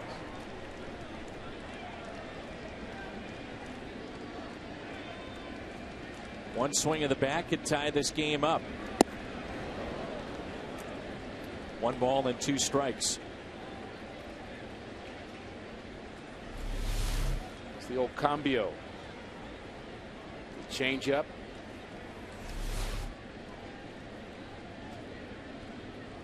That has been the pitch that, in talking with Matt Adams, he's really worked on trying to stay back, make the adjustment with the off-speed pitch.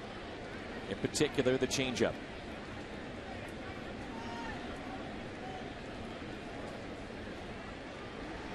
And you'd have to say the more he plays, that's where those adjustments will be made. You can only do so much looking at video and getting ready to come off the bench, taking the extra BP, but it's live action that Matt has talked about, and others that around this team and have watched Matt Adams grow into a very good major league hitter.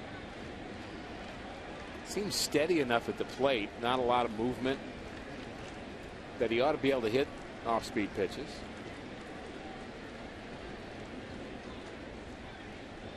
The 2-2. David Freese on deck. Runner at first is Craig, and he's off with this pitch. Home runs allowed most in the National League. San Diego, 7 back in Milwaukee for the league in the category you don't want to be leading the league in. Are we foreshadowing here? I'd like to think so. 3-2 pitch. Here it comes. And Adams hits a rocket out to deep right. And the catch is made by Will Venable. He was playing deep and got a good jump on it. Makes the play. Alan Craig, pair of RBIs, and it's now a 4-2 game.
1.34 in his career against the San Diego Padres, and it's Wainwright getting that start tomorrow afternoon, and you can see the action right here on Fox Sports Midwest. Dan McLaughlin with you, and our pleasure and a surprise for us to be joined by the Hall of Famer Red Shaney's. Great to see you, Red. How are you? Well, Dan, great. It's fun.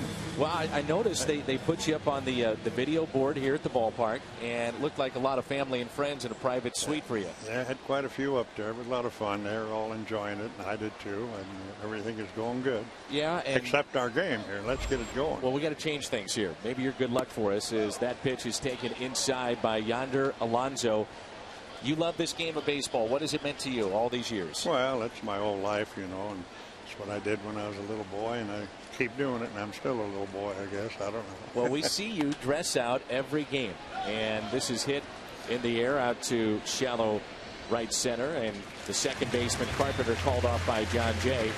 You dress out, and I've asked you this a number of times, and maybe you can explain it, but you say, I stay young because I hang with youngsters. That's right. You stay with the young guys, and, you know, it helps tremendously, I'm sure. And it's fun for me, you know.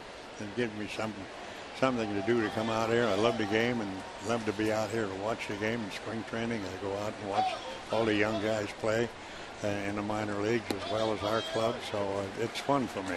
How much fun has it been for you as we see that number 2 retired and one of your great friends, Jack Buck, up on the wall as well, and Stan the Man, one of your best friends for so many years. But how much fun is it for you to see a guy like Matt Carpenter make this transition from, well, basically any position you want to say to a position he didn't know, and that's second base? Well, he done a great job this year. I mean, I know he was an infielder, and he didn't play second base that much. I think he played a little bit in school, and he had a good coach, his dad also, but he took to it, I mean, real good, like a duck to water, man. He does an outstanding job. Plus his hitting, he's doing a real good job, making a double play and fielding, covering the ground, and he does. He wants to do it, and that's the big thing. I remember talking with Tony La Russa. I said, you know, you've been around forever, Tony, and you're considered one of the best at what you do. Who do you go to for advice? And he said, well, there's not many, but one I do every single day is Red Shaney's. Well, Tony and I, we talked a lot when he was here. You know Tony. We had a lot of good times. I have good times with all the managers. I have a good time with Mike and all the guys, the coaches, of course, and all the players. I just love to be around them, sit in the clubhouse with them, and they ask questions occasionally, you know, and things like that. All right. That better? Oh, yeah. What about, and this has popped up as Yachty gives it a look, but what is your advice for a manager? So Mike Matheny comes to you, he says, Red, help me out. What would you say? Well, he don't need any help. You know, he's got his club, and he knows what's going on. He knows how they feel. He's with the trainers every day. He's with Mo, the general manager, and he knows what's going on. He's around the players, and he don't really need any help. But you know, once in a while you sit there and talk about a few things, and just constructive criticism a little bit. That's about it. Oh, I like it. So you're telling me you second guess just like we do up here? Oh no, I've been on that field too long to second guess. I know how hard it is out there. It looks easy from here. Do you have a favorite moment when you look back in your life in baseball? Is there one, whether coach, managing, playing, that stands out for you? No, I guess in the first World Series I was in, that has to be the hit of everything. And then you take it from there, and you get in the Hall of Fame. And then today I know some of the photographers here were showing me pictures that way back when with Jack Buck and Stan, and when they retired my number and when they retired Stan's number, you know, just to go back and see all them wonderful pictures and the guys that you've been with. And I've been fortunate in the game, you know. I played with and played against and with so many of the great players. Henry Aaron, I played with him, and Willie Mays, that was with the Giants, and then you see in the American League with Ted Williams and DiMaggio and Mickey Mantle was always fun to watch for me. Biggest changes in the game you see now as opposed to when you either were managing or playing? Well, the big change in baseball is your baseball fields and your clubhouses and your stands and everything is so much better than they used to be. and it's easy to come to a ballpark today. You know, we were at our best. They gave us the best we had when we were playing back in the 40s and before that, and it's the best now. Absolutely. You look at the players now, how big they are, how fast they are, and one of the great aspects of baseball is looking at the numbers, you know, comparing your numbers to Matt Carpenter in a single season. How much has the game changed in that regard, just looking at the numbers? Well, your technology is so much different today than it ever was. You know, you've got better equipment today. Your ball is more alive. Your baseball fields are better. Your bats are better. Your gloves are so much better, and it makes for the better of the game. Like I always did say, we had great ball players when I was playing. There's great ball players now. It's just not as fun. Not a bad play there. Yeah. Can you stay with us for another half inning? All righty. Thank you. The great Red Shandies is with us. What a treat this is to visit with the Hall of Famer. So gracious with his time. 90 years old. He still moves like that, believe me.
Well, coming up on August 17th, it's America's new sports network, Fox Sports 1. And that's August 17th. What a treat this is to visit with the Hall of Famer, inducted back in 1989. One of our all-time favorites, Red Shandies, in the booth with us. The great player, coach, manager, as David Freese leads it off, and the Cardinals trail by the score of 4-2. I remember talking to you, and you said Branch Rickey gave you some great advice about, hey, if you have a tough game, don't worry about it. Just put it behind you if you're a good player and come on back and be ready to play. Yeah, well, he was the one that signed me, you know. Branch Rickey. Yeah, he gave me the opportunity. He says, we're going to give you the opportunity, Red. And I said, that's all I want. And I'll see if I can play professional ball, and I'll give myself no more than 3 years. If I can't make it in the big leagues in 3 years, I said, I'll go back to school and learn a trade of some kind. Unbelievable. You hear the name Branch Rickey, and for our fans, it's just, and for me, I mean, it blows you away. Branch Rickey meant so much to this game.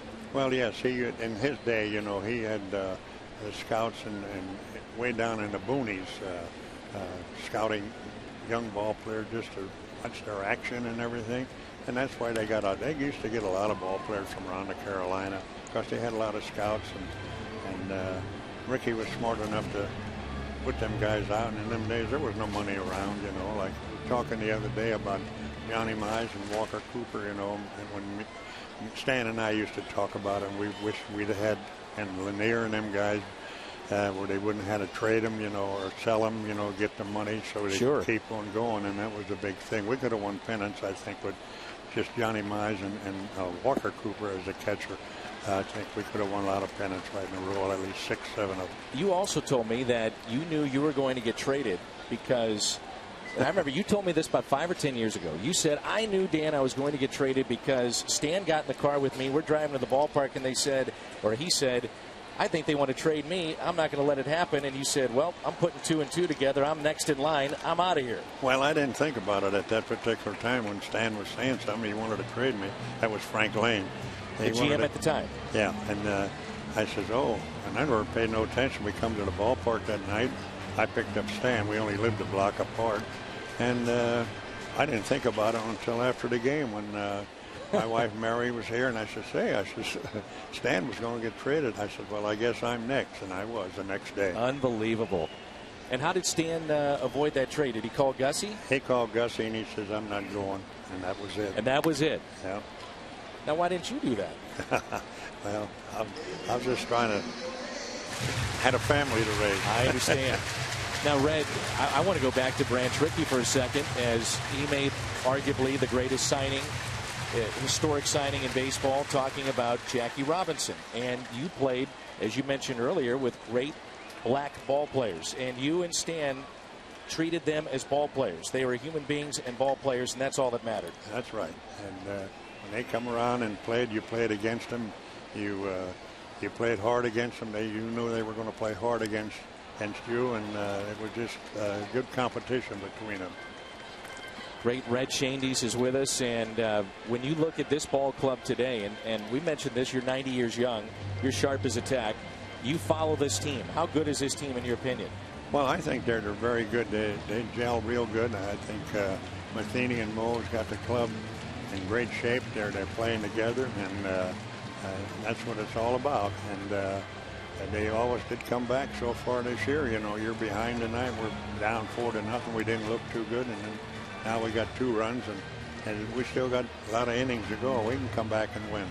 You know, there's so many great moments in Cardinals history, and this guy at the plate, David Freese, gives us one of the greatest moments ever in 2011. Had you ever seen a performance in postseason play like David Freese that night? No, I guess that was just something else. You know, one man doing as much as he did in the playoffs and then in the World Series. It was outstanding. And I don't guess he realizes how it happened either. I think we're all trying to figure it out still. Here's a 2-2 pitch to the Cardinal third baseman, David Freese.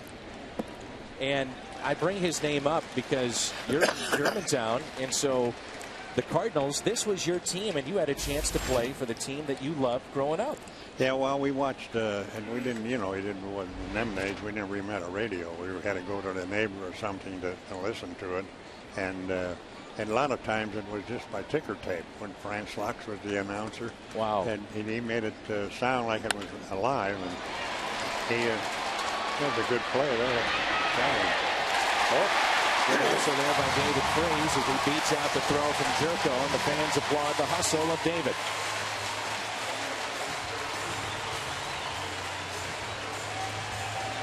And we'll have an argument here. I guess. Bud Black coming out.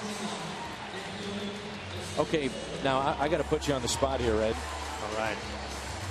You had a number of these arguments. Did you ever win any of them? No, you try to protect the ball players. And one of the big ones we had one day, I was the manager, and we're playing, I think, in Cincinnati, and we had a doubleheader, and we were getting beat by a big margin. And it was the 8th inning, and Shannon slid into home, and he's arguing with the umpire. And I remember the umpire, Larry Getz. They were all good umpires in them days. And he argued with him. Of course, I had to go up there, although we were getting beat by 10, 15 runs. And I said, Larry, I says, he was safe. Were you safe, Mike? He says, yeah. And I said, well, Larry, he said he's safe. He says, I said he was out. So I didn't want to say anything, you know, to where he's going to automatically throw me out. So I just walked up in front of home plate and slid. And I said, here's how he came into home. And I slid into home plate. And he says, you slid into home? Yeah. He looked at me and he laughed. I did too. And he said, you know, you can't do that, Red. I said, I know it. So I walked off. Here is Daniel Descalso. You bring up a great name in Cardinal history, Mike Shannon. And I got to ask you, Red, when you hear the name Mike Shannon, what comes to mind? Well, Mike was a winner, you know, and when I had him, he wanted to play. It didn't make no difference what. And then when they traded for Roger Maris, and I needed a third baseman bad, and I just said, can you play third base? I can play anywhere. He said, I catch. I can do anything. So we worked him out at the old park right down the line here. And when the football Cardinals are still playing, and it was wintertime, and they tore up the field, and it's froze and everything. Joe Schultz, one of my coaches, and we went out and we hit him ground balls in the wintertime. And I says, he's good enough for me. I says, he'll block the ball good enough, and he looks like a winner. And he was. Mike is just a winner. He's a good. And the club that I had with Mike, they knew how to play, which was big. I had McCarver and, of course, Gibson and Brock and all them good players. So we had a lot of fun. You know, I mentioned this earlier. You won championships as a manager. You did it as a player twice. 67, clearly a special year for you as the manager of that club. But what was better, winning as a player or as a manager? Well, I think the first time you win, way back in 1946 when we won the pennant in the World Series, I think that's the most exciting thing. But that was when I was a player. And then when you manage, you know, and you come up and be able to manage a ball club and win the World Series, the title and everything, and then you go from there. You're playing an all-star game and you win that. So it's been I had a lot of good blessings for me. Absolutely. The great Red Shandies is with us, 90 years young, the Hall of Famer. His special night, your 1940s jersey giveaway. Did you have a chance to look at the jersey, by the way? Oh, yes. We were over in one of the booths down here, and we got about 35 people down there having a good time. I hope you got at least 35 jerseys, too. Oh, they will. All right, man. Thank you, Dan. Hey, I don't want to let you go yet. Oh, all right. Good luck. If you're willing to stay, I'll keep you. All right. There's a base hit for Descalso into right field. I want to go back to also, as you get a look at a young man that is making his debut, and you know our fans will understand this. What a great story this is. Brock Peterson, Red, and he's from Centralia, Washington, making his major league debut after over a decade in the minor leagues.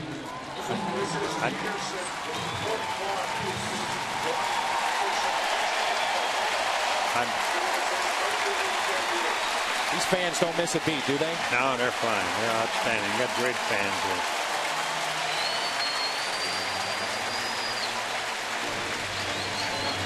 Neat stuff. So Peterson will make his debut. Have you ever seen anybody that reminds you of a Gibson in all these years of watching guys throw? Is there anybody that comes close to him? Well, Gibson was so focused when he got on the ball field, and he would just he didn't care about anything but to win, and he wanted to win, and he knew how to win, and that was a big thing. That was a big thing to have a man like him on your pitching staff. If you went bad a little bit, you know he's going to pitch in them days every fourth day, and it was a big thing. You know, you had a pretty good chance to win when he was pitching. Absolutely. And I know he still, if I saw him here when I leave here, he'd always complain about me pitching him against Colfax and Marcel and them, Rydell. But that's the way it was. Good cut by Peterson as he fouls it back. It'd be great if he got a big base hit here, man. Do you remember your debut? Yeah, I do to a certain extent. Yeah, you know, you wonder if when you're going to get a base hit. And when the first time I was up, you know, and I was after the first pitch to me, I was pretty well relaxed after that.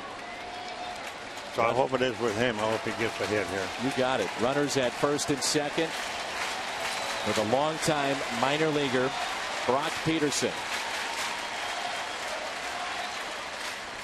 Oh, he laid off a good pitch there.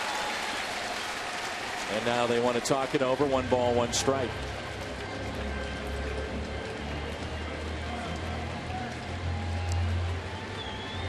Still got a long ways to go. You get the feeling the Cardinals, the way things have gone this year, they're going to come back and win this game.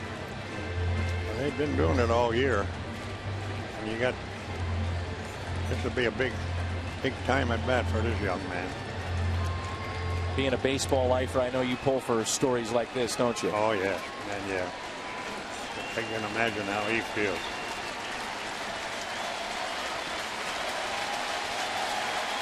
1 ball, 1 strike on Brock Peterson, making his major league debut.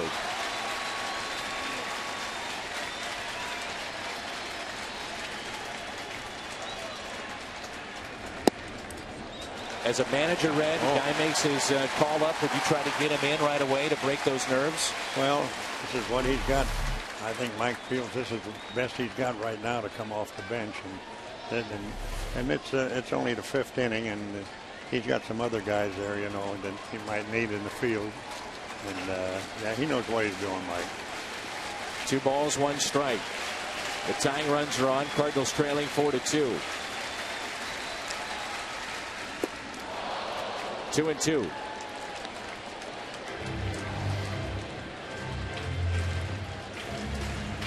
I don't know about you. I'm even nervous watching him. I know he's nervous. Yeah, I know he is. I'm pulling for him. Yeah. Yes, I am too.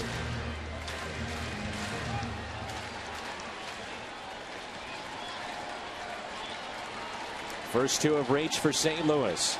Nobody out. Runners at first and second.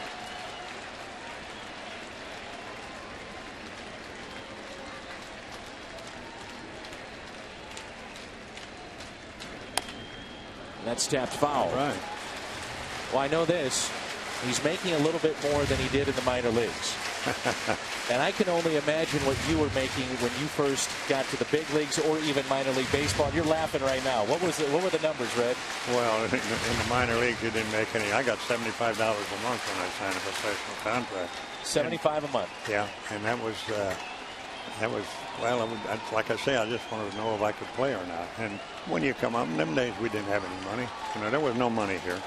And I guess you argue to get $4,000 a year to $5,000. That's tapped foul. And your per diem? How much was your per diem? Oh, I remember in the minor leagues that we wouldn't leave until noon, till afternoon. That would save a dime, so we got a quarter for the day, I think. I love it. Well, times have changed just a bit, huh? Oh, big time. Good. For the better. You got it. 2-2 the count. Brock Peterson, 93 games at Memphis. He was hitting .306, 22 home runs. He had driven in 66. Oh, man. Not too shabby. Big gap in left center.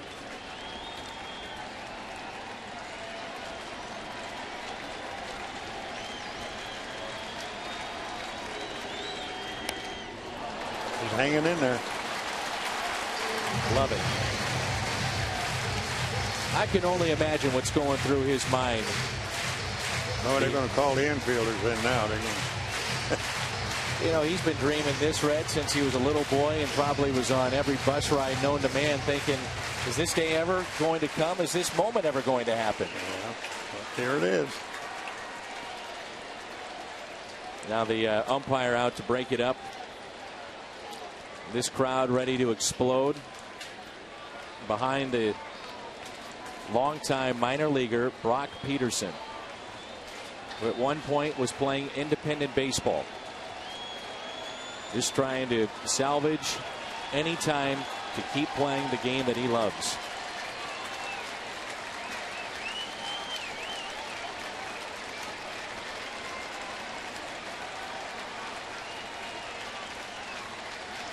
The 2-2 pitch gets away. Runners in scoring position. Base hit could tie it up.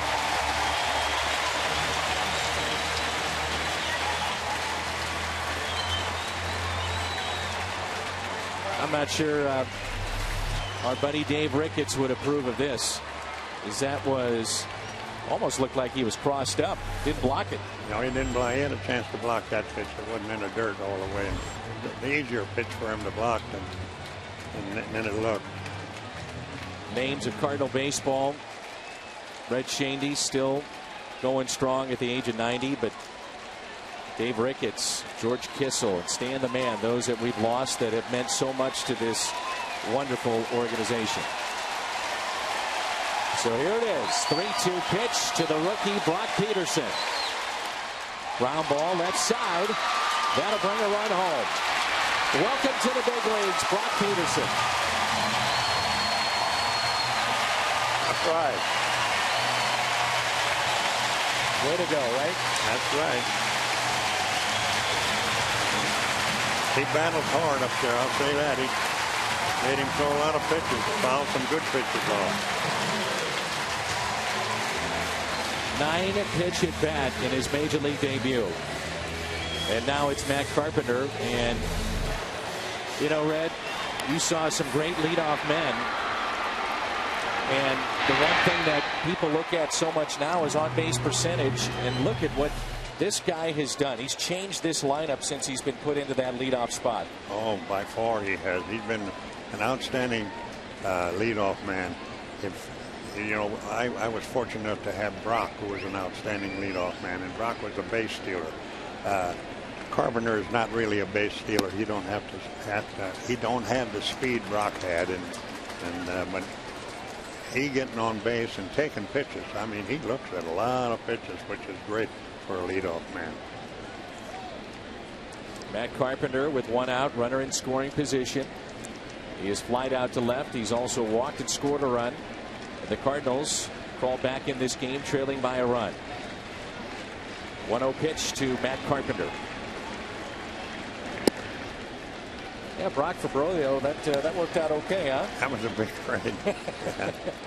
Yeah.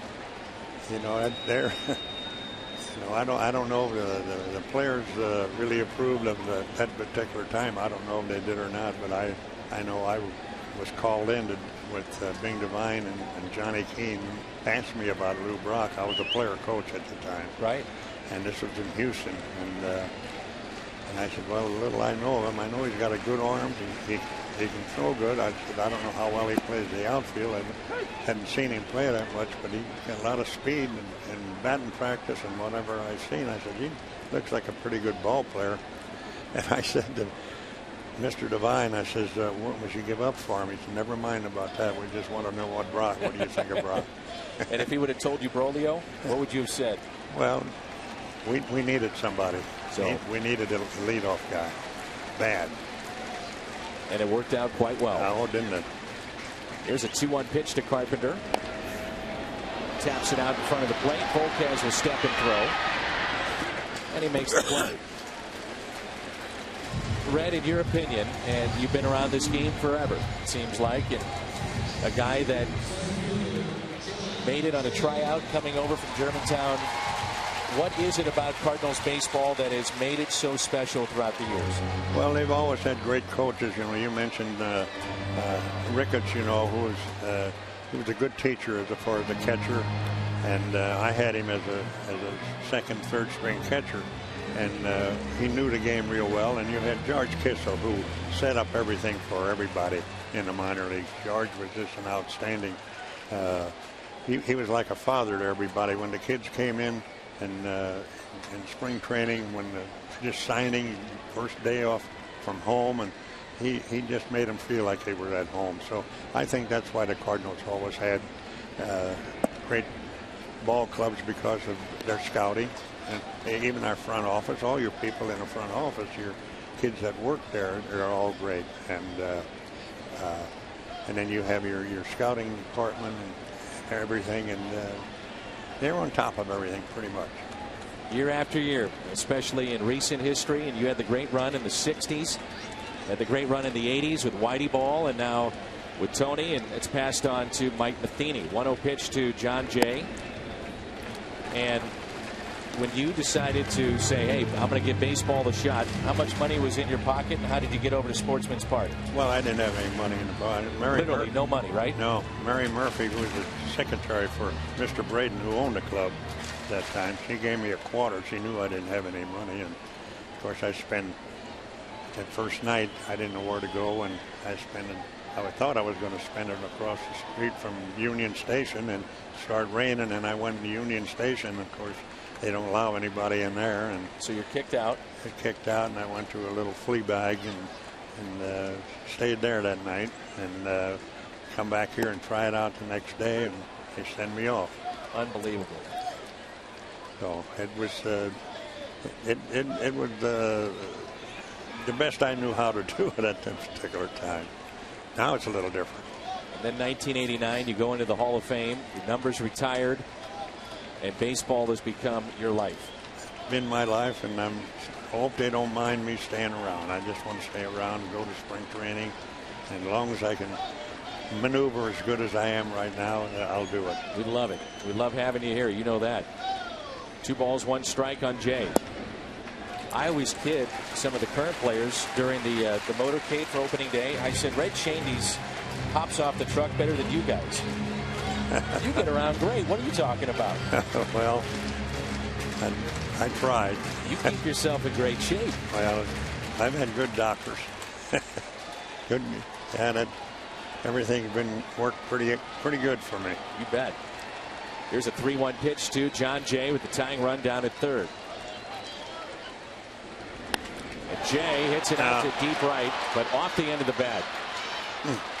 Red, we can't say thank you enough. All right, thank you for having me. What a pleasure it was to have you here in the booth. It's fun, and thanks the Cardinals for having a night, the Jersey night for me. You bet. Come back anytime you want. Awesome to have you here. Red Shaney's the Hall of Famer.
That's the case with Red Shandy's 90 years young, and there's the career numbers for Red, Hall of Famer back in 1989. I'll tell you what, we've had a chance to interview just some awesome, huge names in the game of baseball, and that was awfully fun for me, because I've talked to Red so many times, as you have too, Rick, and interviewed him in different forums, but to have him up here in the booth with us, what a pleasure. Just to be around him for years, one of the things that I learned about him is you're just not going to hear him say anything bad about anybody, and I think that's a pretty nice thing to say about a gentleman, and he's certainly a gentleman, and you throw in all the other baseball things on top of that, and you've just got an extraordinary representation of Cardinal baseball, and of basically of St. Louis. Grew up not too far away, Germantown, Illinois. Is Kevin Segrist is our Chevy call to the pen. The lefty takes over for Lance Lynn, and it's 2 balls and no strikes on Alexi Amarista. Great numbers for Segrist. Power arm, electric fastball. Has an outstanding changeup that we haven't even gotten to see. And here's another example of a reliever not having a feel for the strike zone coming out of the bullpen. Again, post break, it's just a natural reality. Players don't throw as much during the break as probably they should.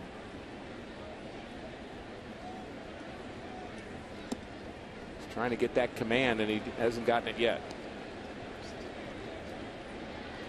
That's something that he has had in a positive checkbox. Yeah. You know, the fact that he's had very good command.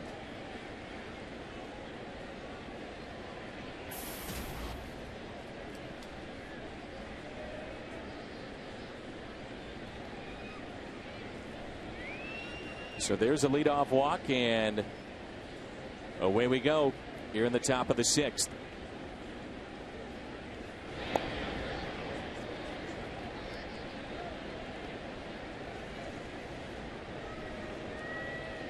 It's a final that Cincinnati defeats Pittsburgh by the score of 5-4. Latos wasn't overly sharp in that game, but holds on. A.J. Burnett takes a loss. The Pirates have dropped 2 straight to start the second half. Hundley hits it out of play. So as we speak, Pittsburgh now 2.5 games out. Cincinnati 4.5 back. And the Cardinals a chance to put a little distance between themselves and Pittsburgh. Could be 3 before the night is over. Wasn't able to hear all of your interview with Red standing up here in our booth, but just a great combination for me, Dan, watching you two talk and interact, and then seeing a career start for Brock Peterson at the age of 29. There's just something about that moment. I really had goosebumps, and the fans' reaction to that, and I'm not sure what you said about it, but I'm not sure I've seen as exciting a reaction for 50,000 people for a guy grounding out to short as I saw with that at-bat. It was a great at-bat by Peterson. He worked so hard to get that position, and the fans really understood what was going on. But to see you and Red talking while that was going on was a great little combination for me. Wasn't lost on me either. I totally agree with you. 1 ball and 2 strikes. Nick Hundley, nobody out with a runner at first.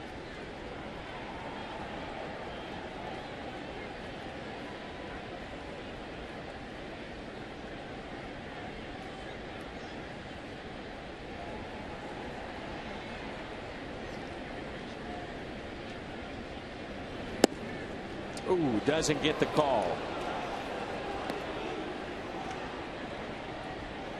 Again, we're not picking on the umpire, but he has had a tight but fair zone. That's not a strike, but many pitches very close, not going the pitcher's way. And again, Clint Fagan, you can't really blame him. He's calling him right.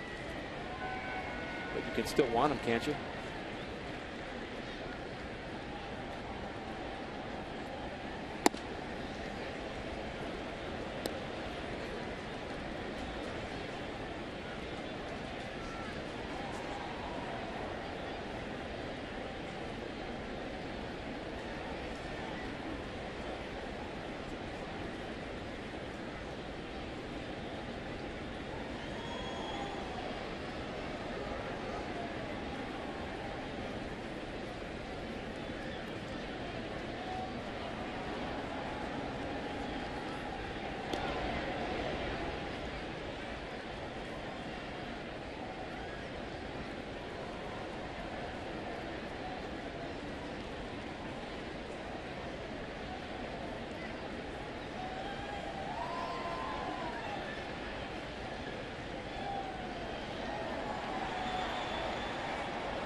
And that misses in.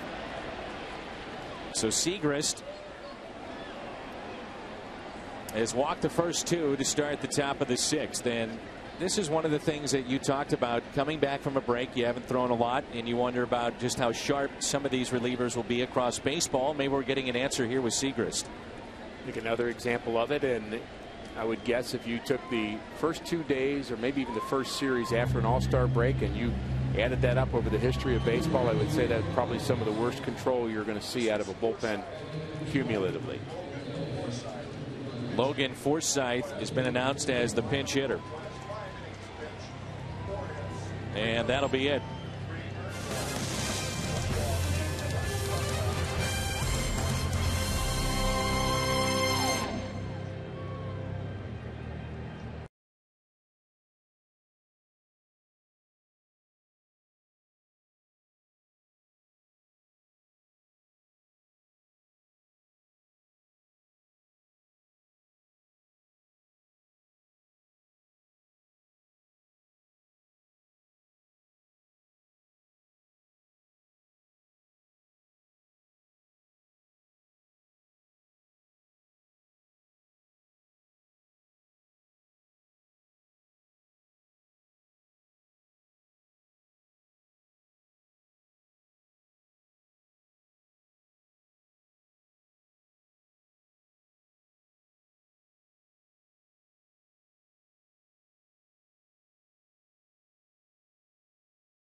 way to make sure that your Nelly bobblehead is not only a part of your night, but also you get a ticket. You have to go to cardinals.com/theme. That's Tuesday, August 6th. Tuesday, August 6th. And Nelly night here at the ballpark, as Rick has just stood up and started dancing, and I am serious. So what does Cardinal baseball mean to you, Red? Well, it means a lot. You know, 90 years I've been around, as Seth Maness is our Chevy called to the pen. It means some of the greatest players, and also a chance to watch Rick Horton get excited about Nelly. Awesome. I'm excited about seeing Seth Maness pitch again. Big out, big 2 outs, in fact, here last night. Got the ground ball that his manager wanted him to get, and that's been really his mark coming out of the bullpen. He's just a guy that has a deceptive delivery. I think hitters have a hard time picking up the ball, and he's a strike thrower. Where's that last pitch? This strike zone has gotten about as tight as we have seen it all night long. And I thought a couple of the pitches that Segrist threw were strikes. Yachty stood up a bit on that, and perhaps the umpire was blocked a bit.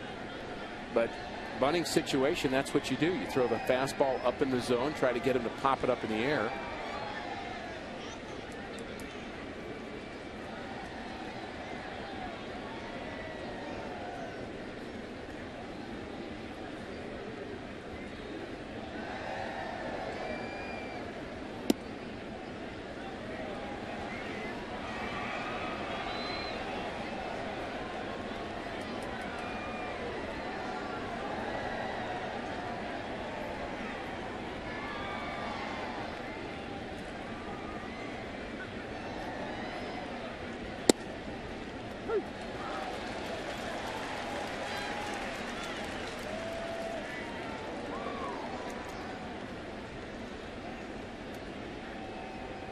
When a team has a winning season, you have players like Seth Maness on your team.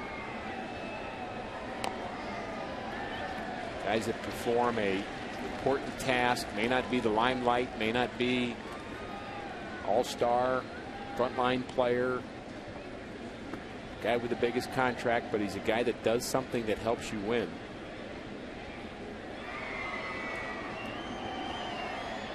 You can look at all of the National League champions, World Series champions over the last 4 or 5 years, and every team has 3 or 4 guys on it like Seth Maness. Seth Maness was recently asked about the biggest difference between the minor leagues and Major League Baseball. He said, first of all, the hotels. Then he said the spread at the ballpark. He said, you can eat here till you can't walk. It's good food. There's a liner into center, and the catch is made by Jay. So Maness gets the first out. You can try the new Egg White Delight McMuffin, only 250 calories and only at McDonald's. He said eat until you can't walk. You can eat until you can't walk. The food is that good, and there's so much here. We're not recommending that as a dietary kind of plan, but he's right. They feed him well. He said it's single A. You've got peanut butter and jelly. Yes. And a bag of chips. Crock pot stuff, you know, as you go along, and double A and triple A, and big leagues, a little change. The meal money gets a little bigger. A little bigger. That misses outside to Cabrera. Double play ground outs, and he leads the league in that category. Seth Maness and the Cardinals have forced 95, 15 more than the next team in the National League.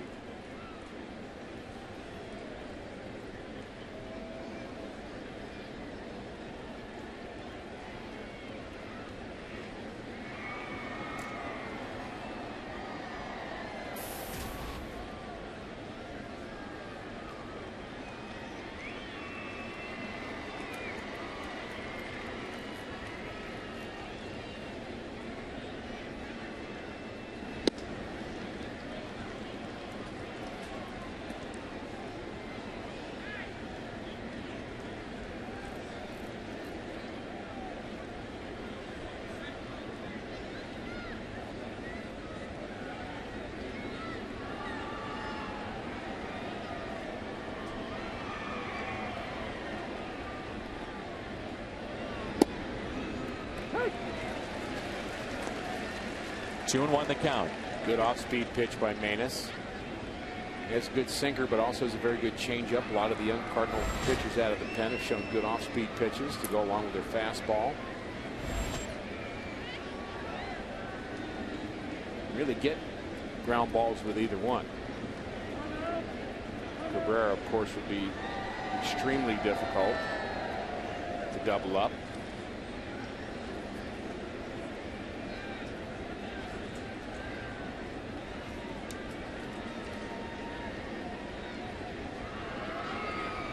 Two-one pitch. Now 3-1. Yeah, Cabrera with the 34 steals. He's been caught 8 times. One of those was Yachty in the previous series in San Diego. Only Dominic Brown for the Phillies harder to double up than Everett Cabrera in the National League. If you go by the numbers. Matt Carpenter surprisingly in 4th place.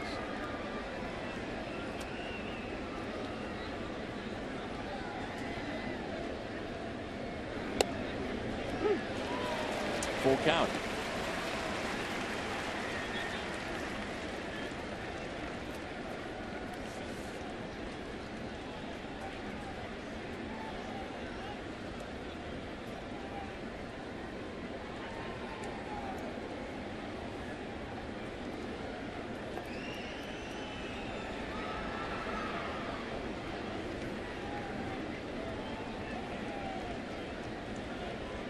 A 3-2 pitch. Runners go, and it's tapped foul.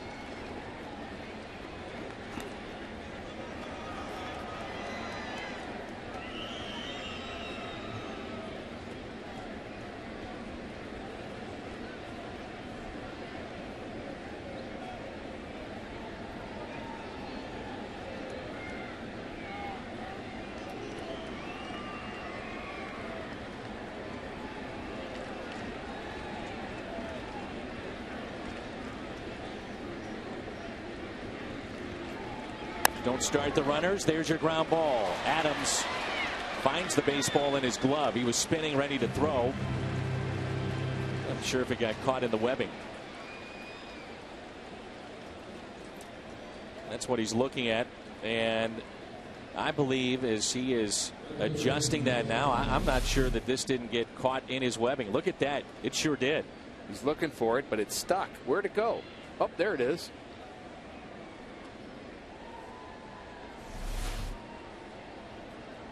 Caught in one of the holes in the webbing of his glove, and sometimes it just happens to just spin in there at just the right velocity and speed. And Seth Maness is an out away pitching out of this jam. Don't think there was a real chance at a double play anyway, and I'm kind of glad he was just able to go to first base.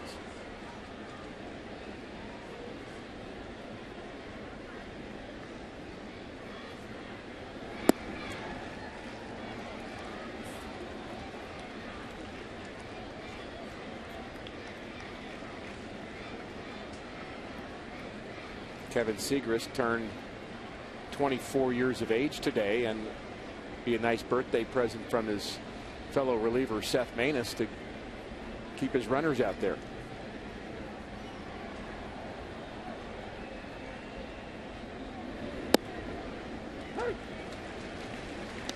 Had a lot of tweets at Danny Mac TV about the Red interview, and most people are saying, Rick, I learned.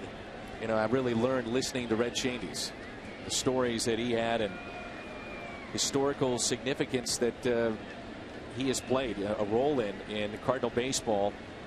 What a treasure he is. I appreciate all the nice tweets.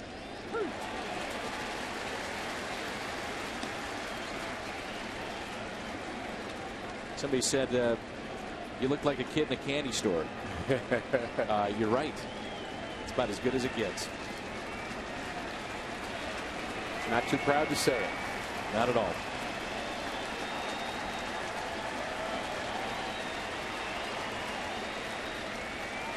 Momentum shift in this game. It could be. Don't hear it or talked about all that much. Momentum shifts in the game of baseball. A lot of times in football, the big hit. Hockey, a goal, or a big hit. Basketball, a dunk. In baseball, not so much, but it does happen. Does happen, and you wonder about the at bat by Peterson. What it does sometimes is how it affects the crowd. The crowd certainly got energized by his at bat.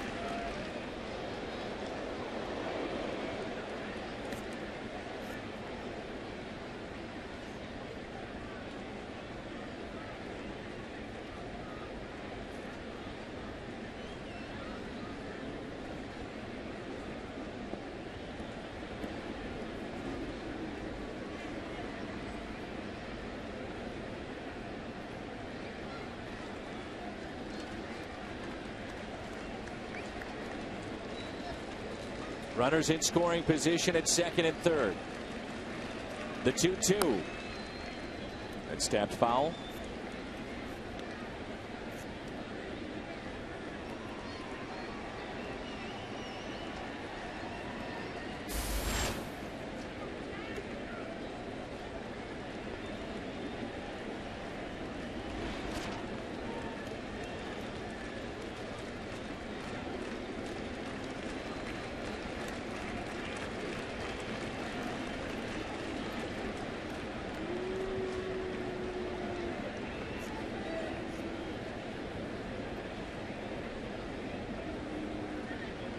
Headley singled on the first pitch he saw back in the first inning. That was to left field. He's also flied out to right and flied out to center.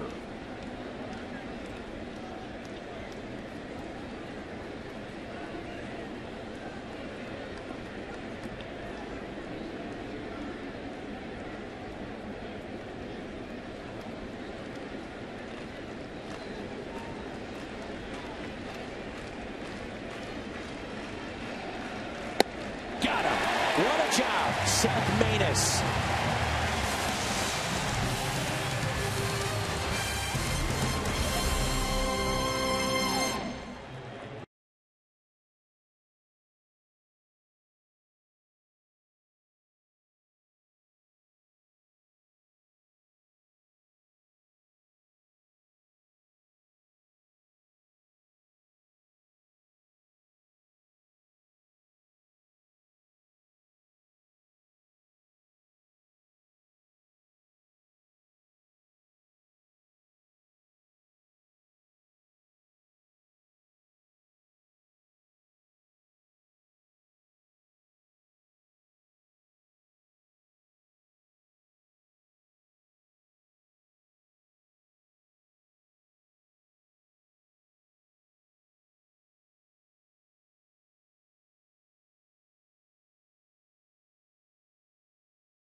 What is the most valuable asset for a second baseman? Defensively, range, 45%. I know you thought hands. My answer would be hands. Of course, you want all four of them. Turning the double play is kind of a unique skill that is important and a very specific skill, and it certainly shouldn't be discarded either. And arm strength probably the least important of the four. I would agree with that. But, you know, that's what makes this game interesting is what all the fans have to say about it. And think about guys with good hands. We had a guy with good hands. He's now our third base coach, Mr. Okendo.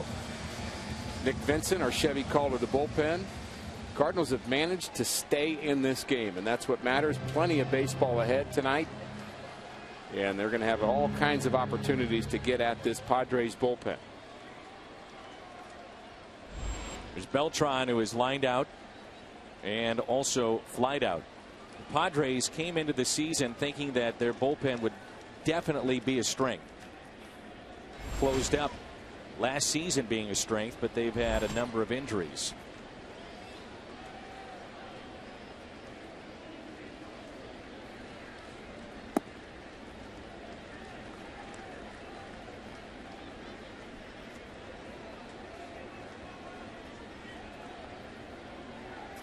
Finished 9th in bullpen ERA last year, just over 3. Beltran, the fly ball out to left. Houston Street was good when healthy. Had a lot of different relievers when you go back.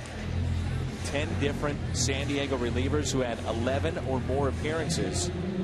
And many of those guys, Rick, were power arms, better than a strikeout per inning. 10 of those relievers. So Bud Black had that power pen, but it hasn't carried over to this year. Well, their closer's not really a power guy either. Houston Street's a guy who is a pitch maker.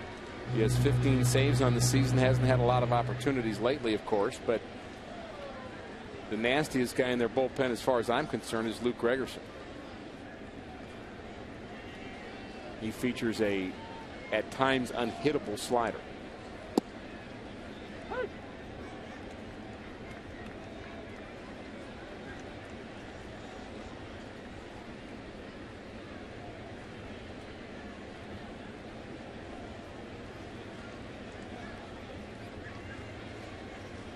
One out and an 0-1 pitch to Craig. Singled up the middle. Had scored 2.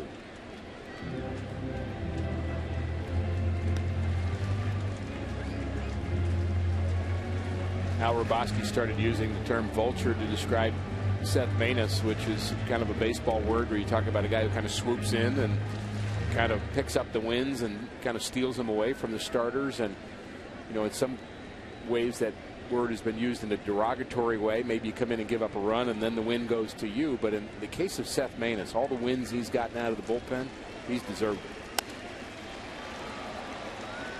it. He is creating his own opportunities.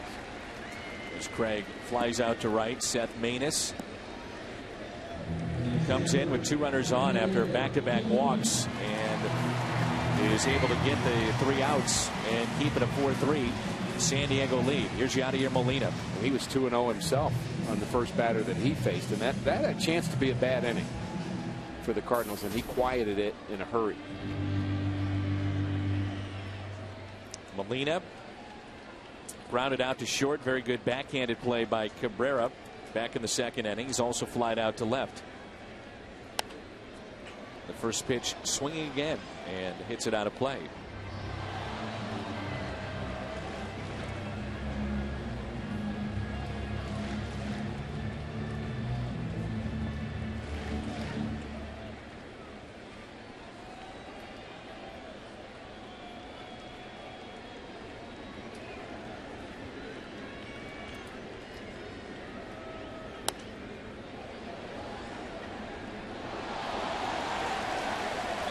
Dan, over the years, I have seen countless well-played, crisp games of baseball. This isn't one of them, but you have to win games like this. You find ways to win the ugly games, the games that are sloppy. I think sloppy starts for both Volquez and Lance Lynn. But at the end of the day, you'll feel okay about it if you score more runs than the other team. As simple as that. Find a way to win.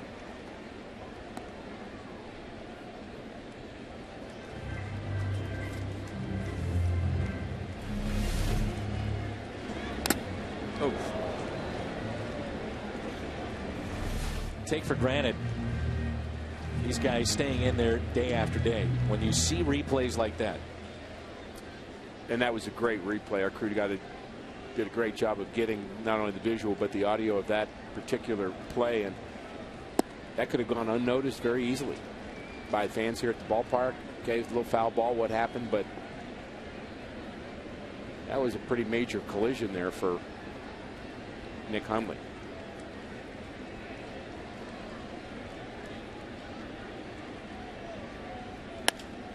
There's a liner into right, but that'll be caught. So the Cardinals go 1-2-3. Good work out of the bullpen by Vincent. He gets Beltran, Craig, and Molina.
all you have to do is go to Cardinals.com/theme.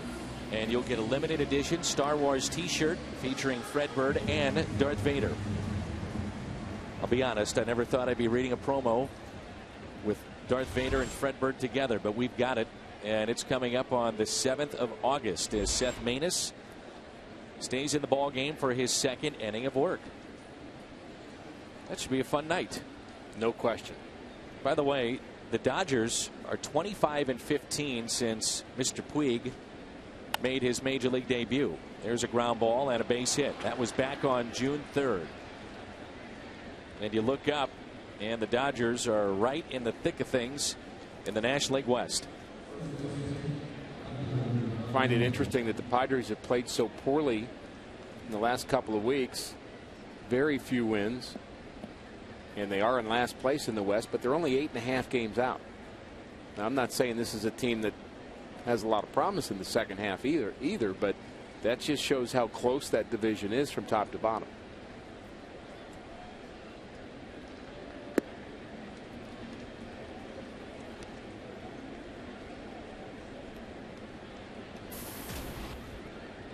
Padres have dealt with some injuries. We haven't talked much about them, but Yasmani Grandal, Cameron Maben, Clayton Richard, one of their starting pitchers, Kyle Blanks, an outfielder with some pop, all of them on the disabled list.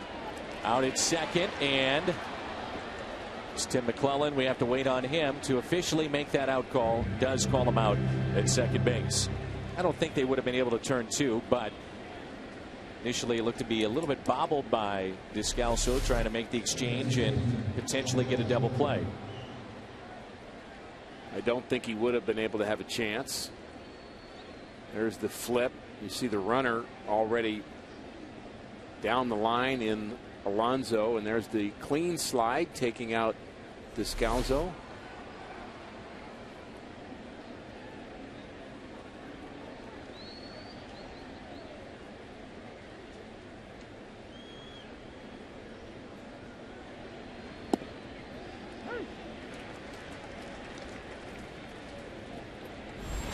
You hear the old time players talk about how guys used to sharpen their spikes and slide knee high with intent to hurt middle infielders.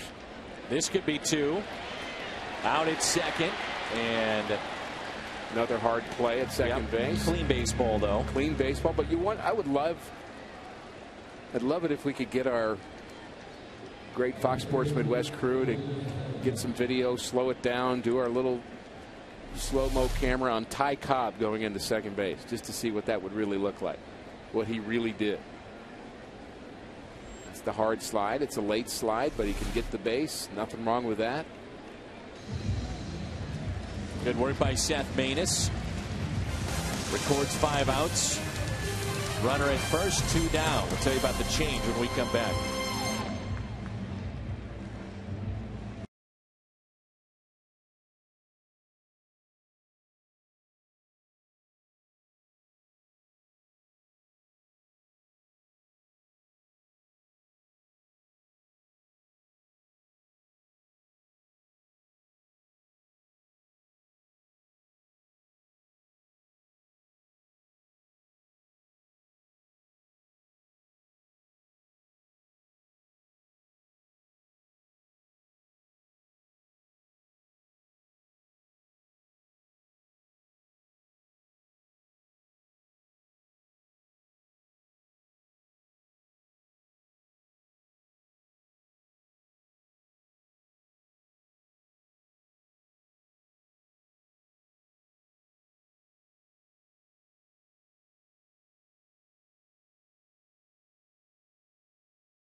Number 36.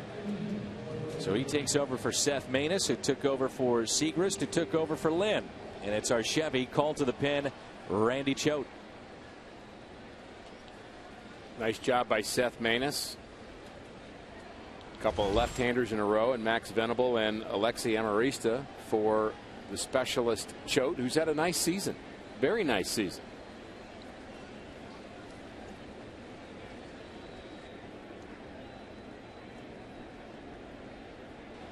Play this game a long time if you're left-handed and you get lefties out.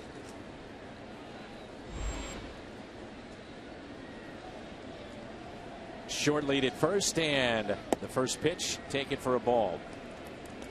Seen the debut of Brock Peterson tonight. What a debut that was, huh? Gets the ground ball, RBI, and quite the ovation prior to his at bat and then after grounding out. You know, the Twins had released him after 2010. He was drafted 2002. His buddy said stay with the game. That's why he went back to independent baseball, and he was within hours of starting college courses when the Cardinals made that call to pick him up. Courses that would have to be paid for by Minnesota.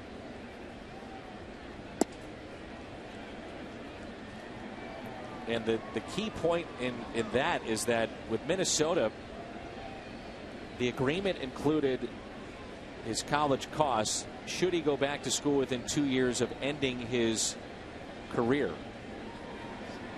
in pro ball, meaning major league affiliation. So he decides to stay with it, and I'm sure it's a decision tonight. He says, I'm very thankful I did that. What a moment. That's what makes this game so great. You bet.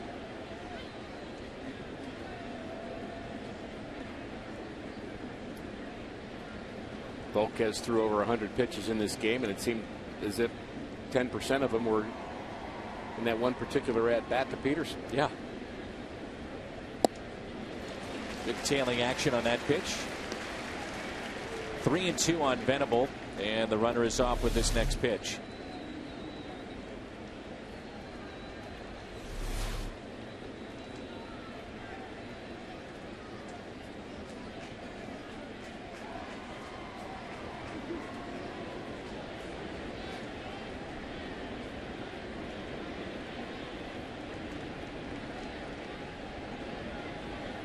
Got him. Strikeout for Choate. Time to stretch here at Busch Stadium. Still a ways to go. Cardinals down 4-3.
You caught up. If you're just joining us tonight, Alan Craig, pair of RBIs, now one back of the league lead in the National League.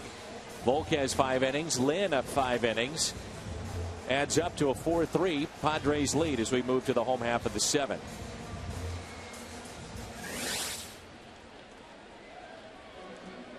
Dale Thayer, our Chevy, called to the pen, his 45th appearance, the righty.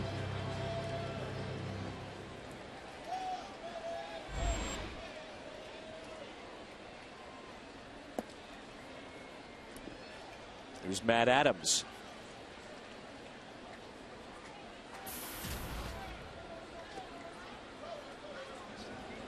The deeper you get into the Padres bullpen, the tougher it is to hit them. Bear's been their 7th inning guy. He's a mid-90s right-hander. You've got Gregerson, who's the 8th inning guy with the nasty slider, and then you've got the pitch maker Houston Street in the 9th. And I think they kind of get better as it goes along. And they have different looks too. Yep, Thayer slings it. You know, Houston Street, different delivery. Yep. You mentioned it last night. San Diego at one point was absolutely loaded, especially from the right side of their bullpen. Heath Bell was in his prime, closing games out. You had Mike Adams, who's going to have season-ending surgery, by the way. Gregerson. But when he's good, he's good. Oh, is he ever? But Black there, the manager of the Padres.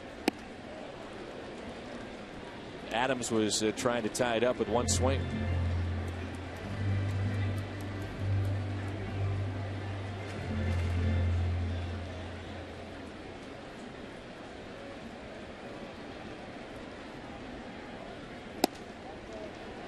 Walk to Adams as this strike zone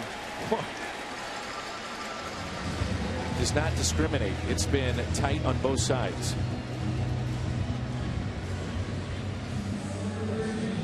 Man, oh man. Here's David Freese. Be interesting to hear what the players on both teams say about the strike zone. The pitchers and the hitters both. My guess is that they'll talk about it being fair but tight.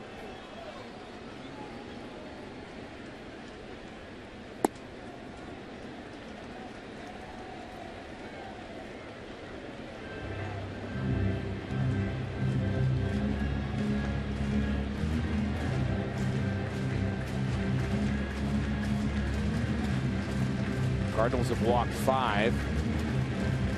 That's just the second Padre walk, which is hard to believe considering Volquez threw 107 pitches in 5 innings.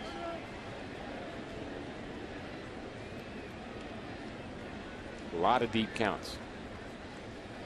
You want to speed up games? Call the strike zone. That simple. You want to have 4-hour games? Hire Clint Fagan.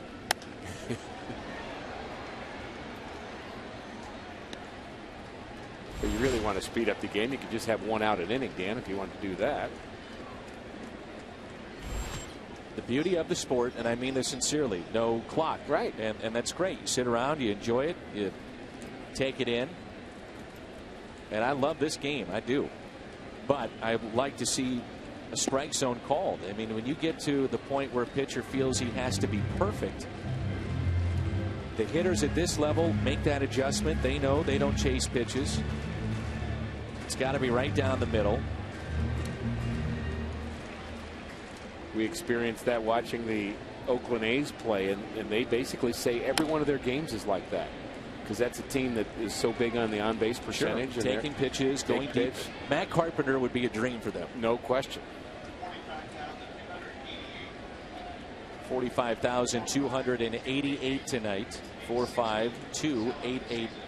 16th sold-out crowd this year here at Busch Stadium. Think about some of the sellouts we've had against the Padres, Miami, Houston. Double play ball. Out at second. Out at first.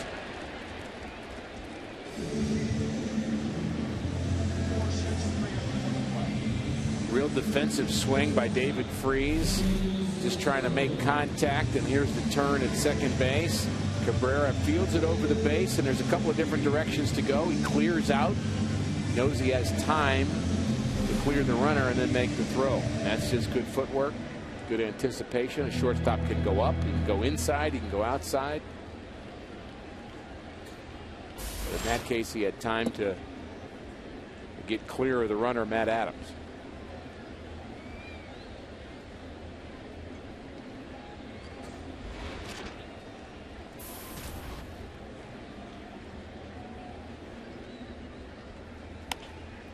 Descalso, a fair ball down the line at first and out. Descalso attempting his best Skip Schumacher.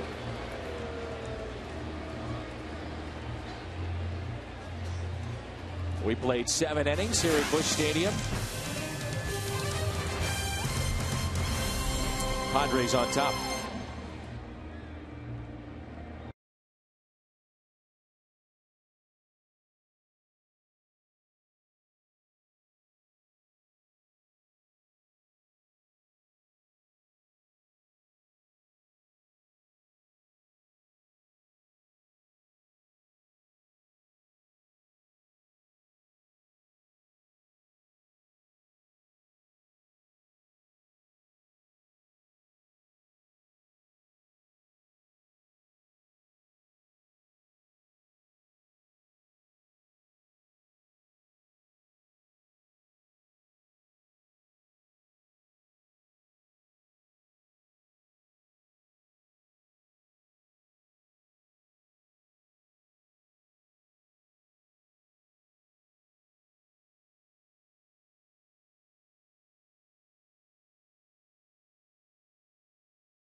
Sports update as we throw it over to Pat Perez. Pat.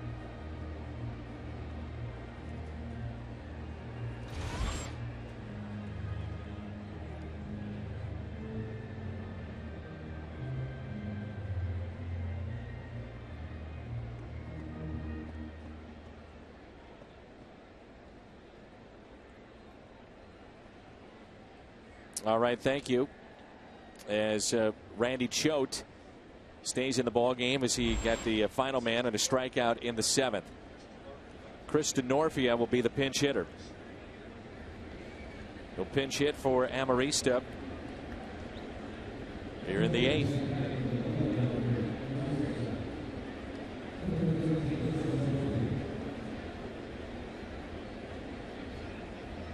And Mike Matheny will have a double switch.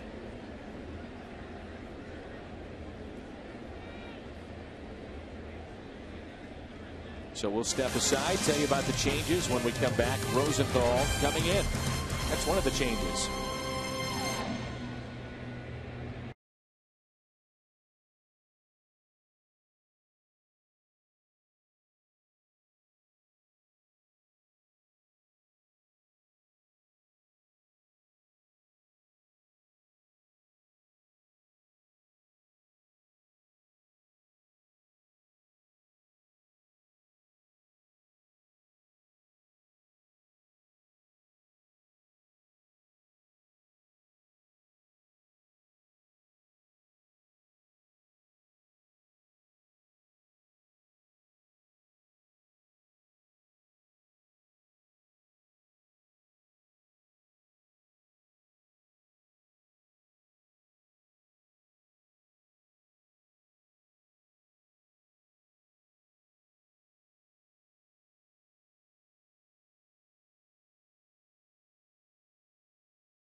Welcome to the big leagues, Brock Peterson.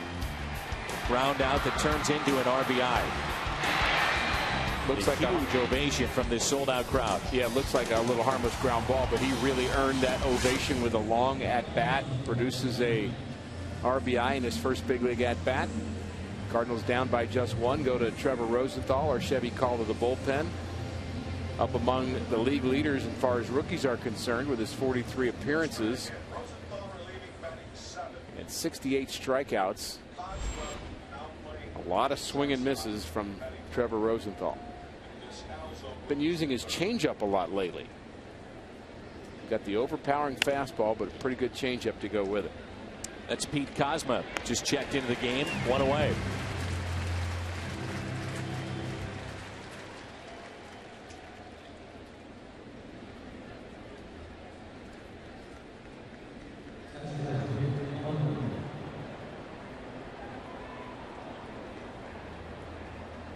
Mike Matheny and Derek Lilliquist going to their bullpen an awful lot. Most strikeouts in relief. And Rosenthal at 68. Some power pitchers on that list with Aroldis Chapman, closer for Cincinnati.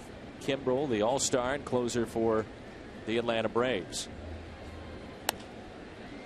Fly ball, shallow right, and it drops in for a strike. 1 ball, 1 strike.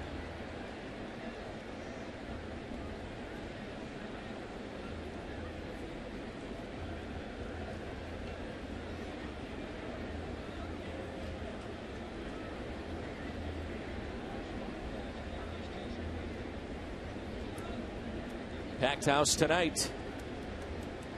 And they're hanging in this game as well, and they have not lost their enthusiasm. Another warm night in St. Louis. Kind of a slowly developing game, but with a couple of innings left and a 1-run game, I think there's a lot of excitement ahead of us.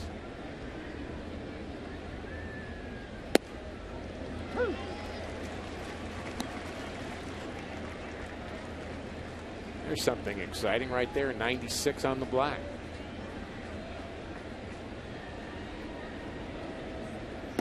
Whoops.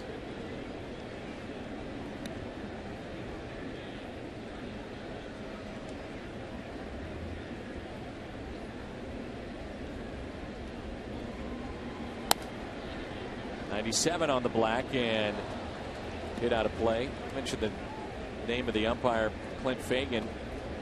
May ring a bell because he is the gentleman that ejected Yadier Molina earlier this season, early June 3rd, I believe.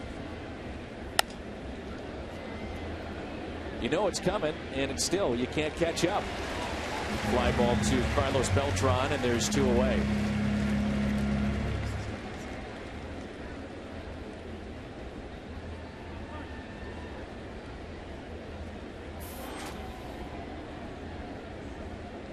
Wainwright tomorrow will come your way at 12:30 with the pregame show.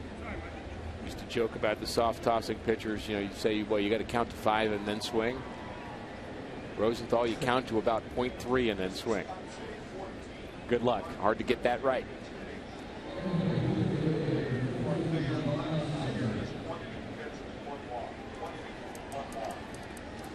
You know, they did studies at one point a number of years ago, and I believe it's about 0.5, about a half a second, 0.51, 0.52 for a fastball to get home. And of course, guys weren't throwing 99 at the time, so maybe it's even quicker than that. But that's just not a lot of time from 60 feet to react, see the spin, judge the movement, and get your hands through the zone. Kotze, ground ball. And a scoreless frame put up by Trevor Rosenthal. Bullpen has been sharp tonight for the most part. Cardinals trail 4-3.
sold out here at Busch Stadium.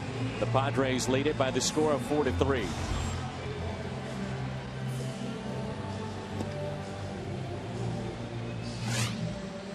Joe Thatcher, our Chevy, called to the pen. This is his 46th appearance. Padres' answer to Randy Choate is Joe Thatcher. Been a durable guy out of the bullpen, very much a specialist.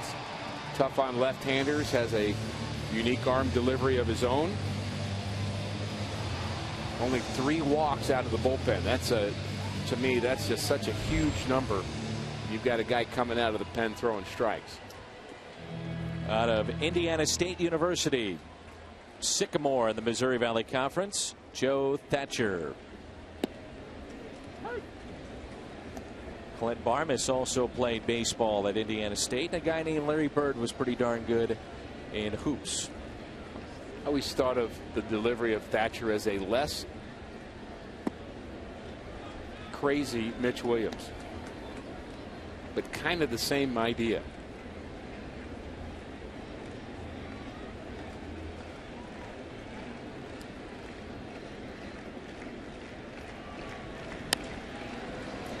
Cosma loops one out to left, and the catch is made for the first out. Mitch Wild Thing Williams is working in television with MLB Network. You see him on some of the Fox telecasts nationally. At one point, a hard thrower. He's also given up one of the most famous home runs in the history of baseball. Joe Carter. Yeah, a home run by Joe Carter to win the World Series. And one of the funniest at-bats. Now, was that him against John Kruk, or was that Randy Johnson? Randy Could Johnson. have been Mitch Williams, because he was scary. He had to be scary to hit off of with his arm angle, his delivery. Just so nasty. Sometimes wild can be effective. It's also known as effectively wild.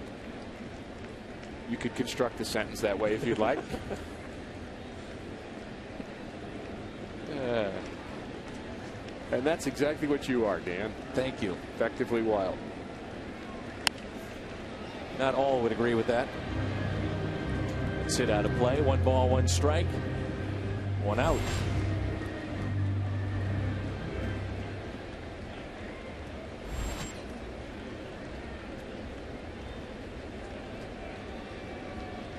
Cardinals with just 4 base hits. And remember what they've done in the 3 previous games. As Carpenter hits it out of play. Hitting over 400 last 3 games and over 40 base hits. 47 to be exact. Still hope for Mike Matheny and the Cardinals. This is a good test for Matt Carpenter, but also a good test for this left-handed pitcher, Thatcher. Facing an all-star.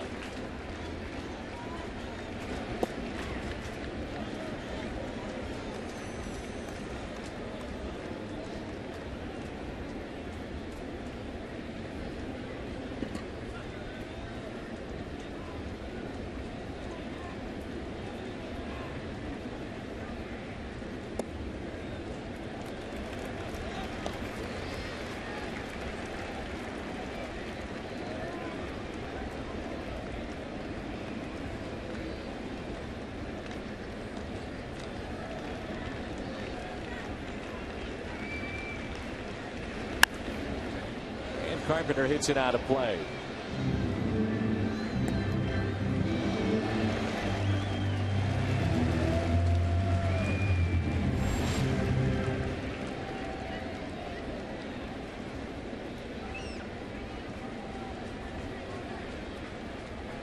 Well, those pitches seen by Matt Carpenter. 3-2. Fly ball lifted out to deep left center. That'll stay in the ballpark as the catch is made. A reminder that Cardinals baseball is brought to you by Bud Light. Music first. It's the sound of history being made. Here we go. And by Ford, the official cars and trucks of the St. Louis Cardinals.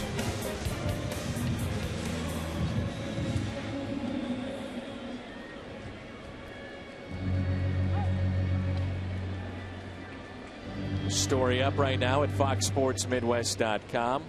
the story of Chris Carpenter and his assignment in Memphis. That's Ben Fredrickson with that story. As Jay looks at a strike.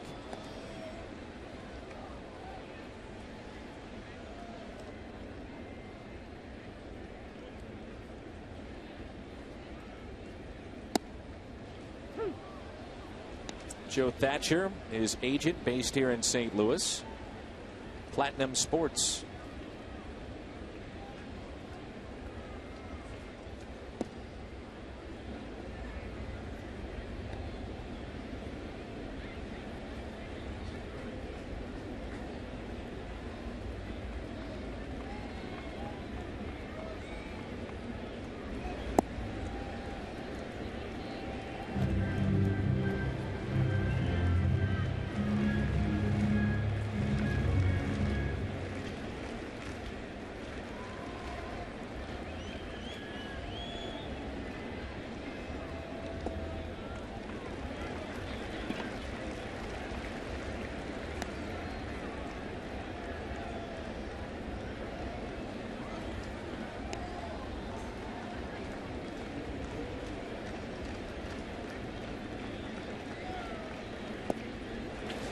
Two-out walk extends the inning to Carlos Beltran.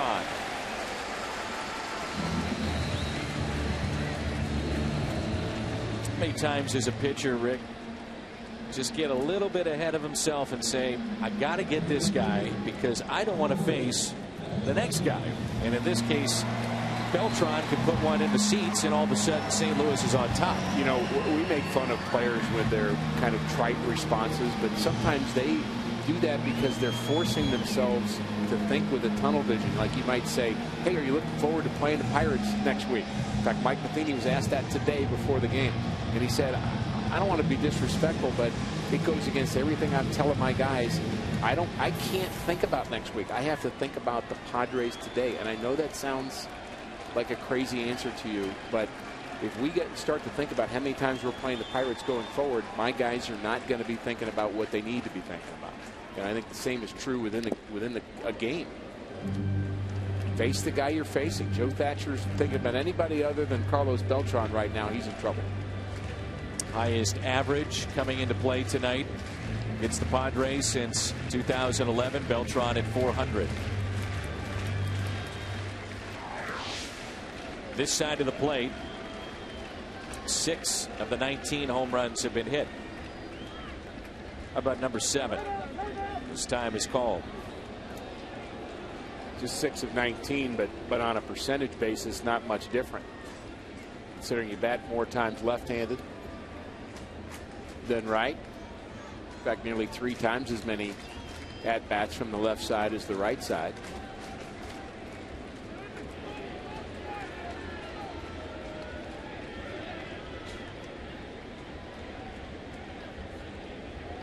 I always find it funny when a player will say he's struggling from one side of the plate but not the other. Almost seems like that shouldn't happen. But I think we've seen him with much better at bats from the right side the last 3 or 4 weeks.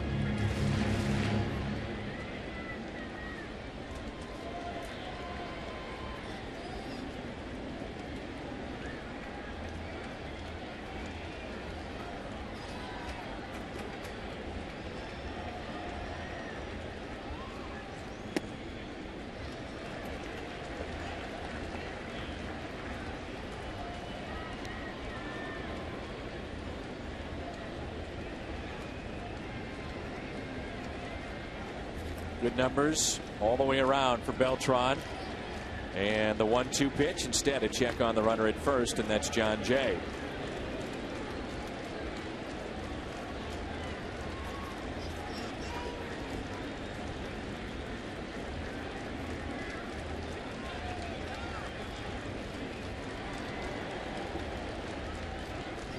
Runner goes, and a throw down to second. Stolen base for Jay. Doesn't matter. It's a strikeout. So Clint Fagan with the call. Beltran doesn't like that. Watch it, Carlos. You never know.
copyrighted telecast presented by the authority of the Cardinals. May not be reproduced or retransmitted in any form, and the accounts and descriptions of this game may not be disseminated without the express written consent of the St. Louis Cardinals. Carlos Beltran not happy with that last pitch. Could have been a stolen base if this was a ball and not a strike. And where was it? Just off the outside half, and Carlos had a beef. Mild protest to the home plate umpire Clint Fagan, who's had a tight zone all night, but not there. Top of the lineup, here's Cabrera. Trevor Rosenthal, second inning of work.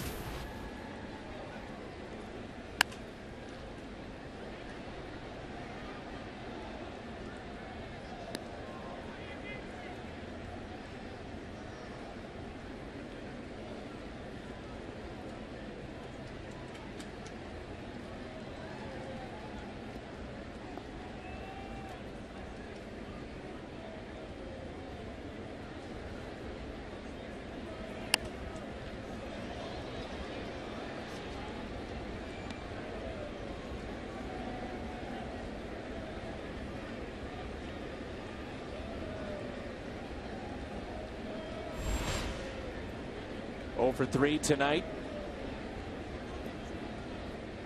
Ground out twice, and he's also flied out. Watch out. Get nervous about that. We've already had a lady get hit earlier, right above the dugout on the third base side, and those late swings with somebody throwing as hard as Trevor Rosenthal. Always be alert.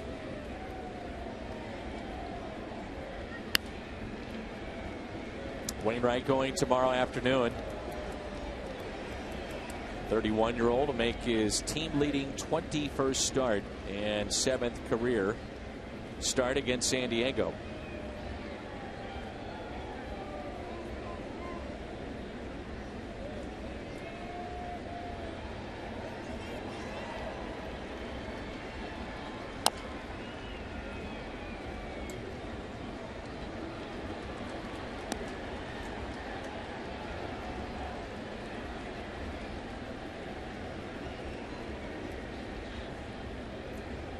Tampa Bay defeats Toronto 4-3. Mets over the Phillies 5-4. Yankees beat Boston 5-2. White Sox, the interleague matchup with Atlanta. They defeat the Braves 10-6. Seattle over Houston 4-2. Milwaukee blanks Miami 6-0. The Royals win. They defeat Detroit 6-5, and Minnesota over Cleveland 3-2. Those are all the finals.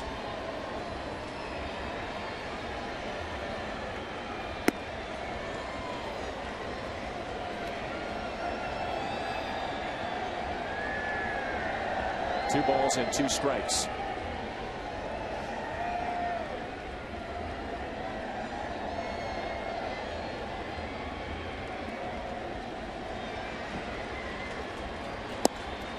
Strikeout for Trevor, and that's how we start the top of the ninth.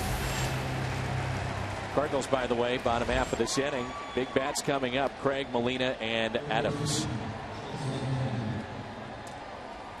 Told you there'd be more excitement ahead. How about this changeup, that last pitch?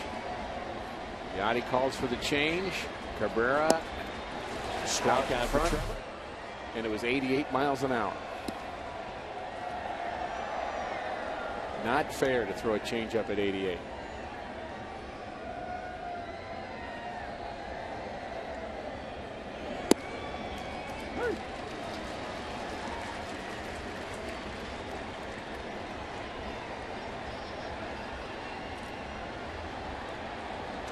One pitch on a hop, and a tough play for Kozma.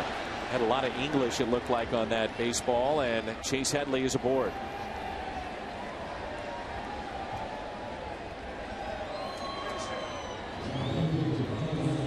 Base hit. One out, runner at first. Headley does run well. Backhand attempt. Does take a bad hop.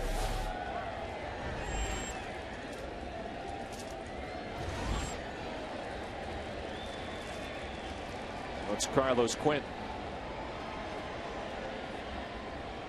If you're San Diego, you have one of those rare leads late, so you can maybe get a little frisky. In the air, left center, and it's off the base of the wall.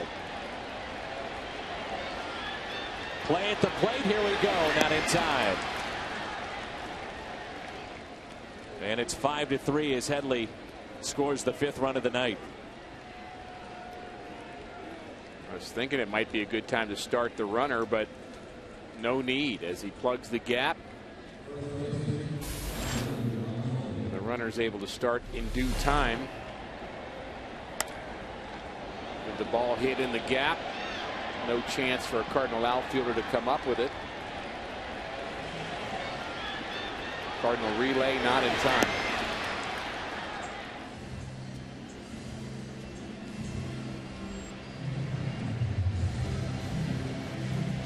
Actually pretty crisp relay.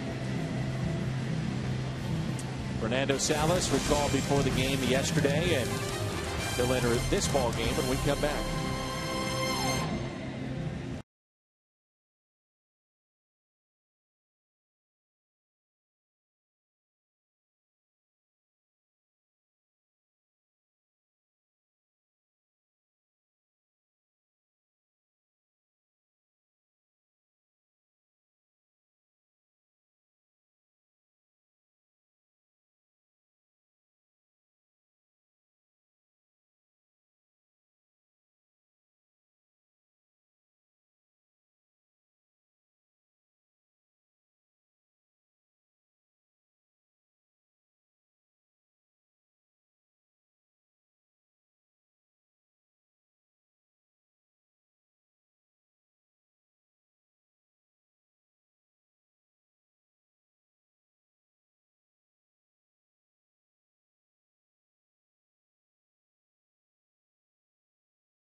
Fernando Salas into the ball game for St. Louis. Cardinal manager Mike Matheny talking about both Salas and Carlos Martinez having rough outings yesterday, and his comment was he couldn't wait to get him back in the game. Of course, he wanted to do it in the right situation and trying to get them back feeling good again. He said they had such success at AAA over the last couple of weeks. They were feeling so good. Of course, they're different hitters, but they're still professionals, and wants to get that thought of yesterday's outing out of both of their heads. 0-1 pitch and a fly ball, shallow left, and a strike on Alonso. 0-2. Houston Street, by the way, had been throwing in the bullpen for the Padres. Only Grant Balfour, the all-star of the Oakland A's, has had a better save percentage since the beginning of 2012. So when healthy, he's very good.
Cardinals are down by 2. It seems like 10. Sure does. And it's a game in which there hasn't been a lot of rhythm to it. Tough to get things going.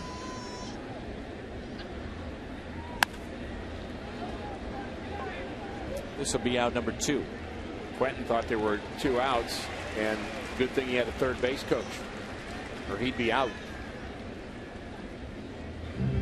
Scampers back to second base, but you can thank Glenn Hoffman for this. Little fly ball to left. Up, inning's over. I'll just go in. Oh, whoops, wait a minute. He's yelling at me to go back. Perhaps I should.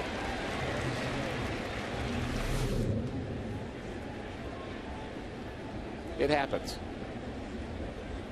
Part of what you said about being a game of little rhythm. Right on cue.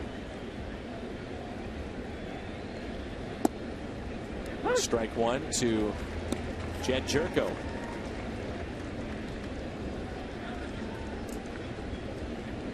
Two runs that Lance Lynn gave up in that third inning when he was 1 pitch away from getting out of it. Clearly not his best outing. He did manage to have 1, 2, 3 innings in the 4th and 5th inning, but not able to get out of that third. Really the difference in the game right now. Mark Zipchinski pitched a scoreless inning tonight. Sam Freeman 2 scoreless innings. Sam Freeman has had a very good year. Yes, he has. Kind of a forgotten man. Hard throwing lefty. 20+ scoreless innings in a row at one point for Sam out of the bullpen.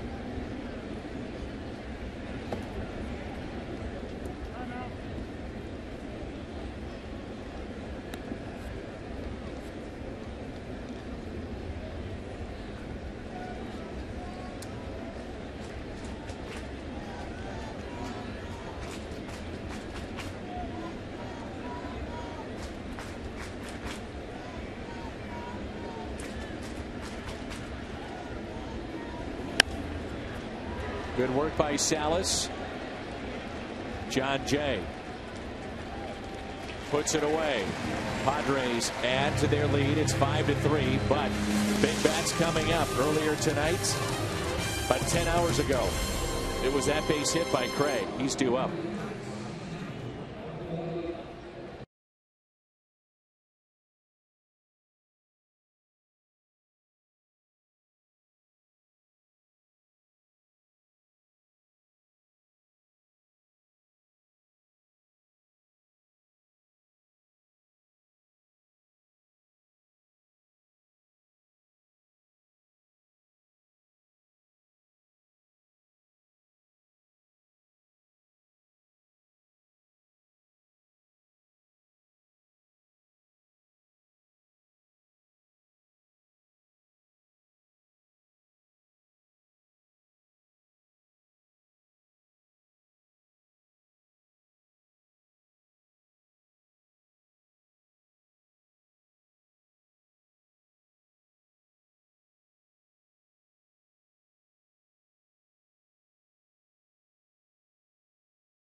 Opportunities.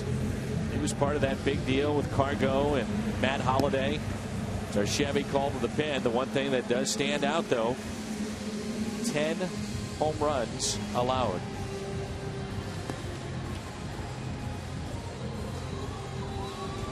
He's not a strikeout pitcher either. Has a unique way of warming up. He'll kind of try the 58-footer before he throws the 60-foot pitch. They don't let you pitch from there, but boy, you feel like you throw hard when you throw one from 58 feet.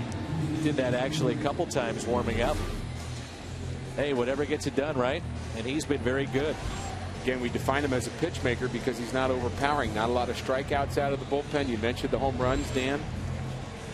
But he really kind of goes with what he has that particular day. He's not kind of a one-way pitcher. Might be his fastball, might be a sinker, might be a changeup. Kind of whatever is feeling good that night. Almost a starter mentality out of the bullpen. Houston Street.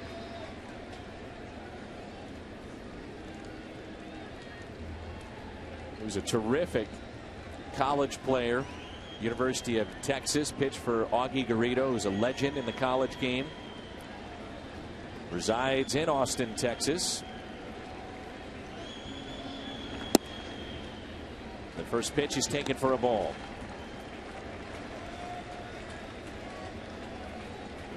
Came up with Oakland back in 2005.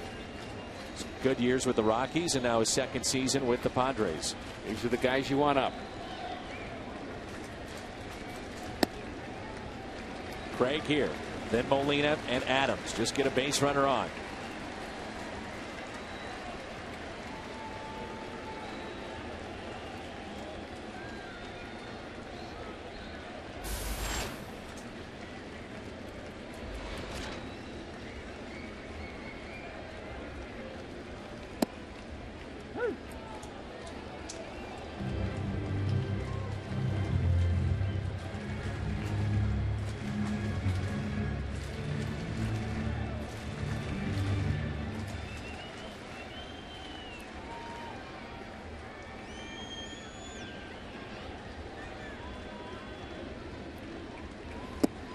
Two and two. So far, the Cardinals' big offensive thrills of the night have been Alan Craig's base hit up the middle, scoring 2, and Brock Peterson in his first major league at bat, long at bat against Edinson Volquez, producing an RBI ground out. Crowd went crazy over that. Strikeout to start the inning.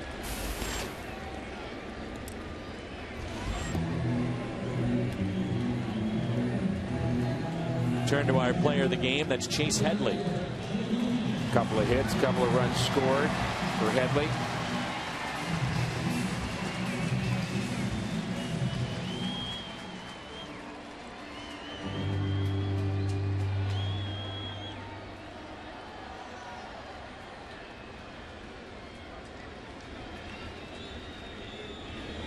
And Yachty on the first pitch, a ground ball to the right side. That's 2 away. Final hope, Matt Adams.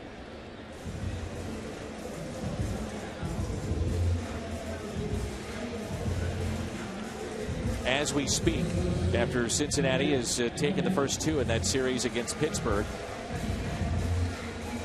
Pirates 2.5, Cincinnati 4.5, and that may change here in a few moments, one way or another.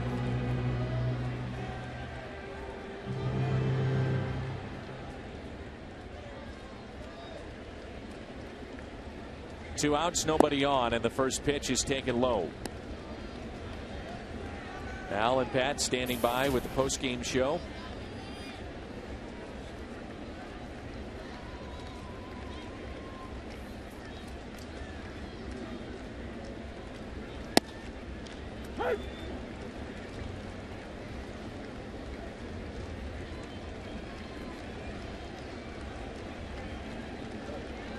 Really had a sense in the early going that Edinson Volquez was a pitcher that could be had tonight. The Cardinals just didn't get to him. He struggled with his command. Was that Aaron down there? He almost got hit. The ball boy. Known Aaron for a very long time, and Aaron never misses.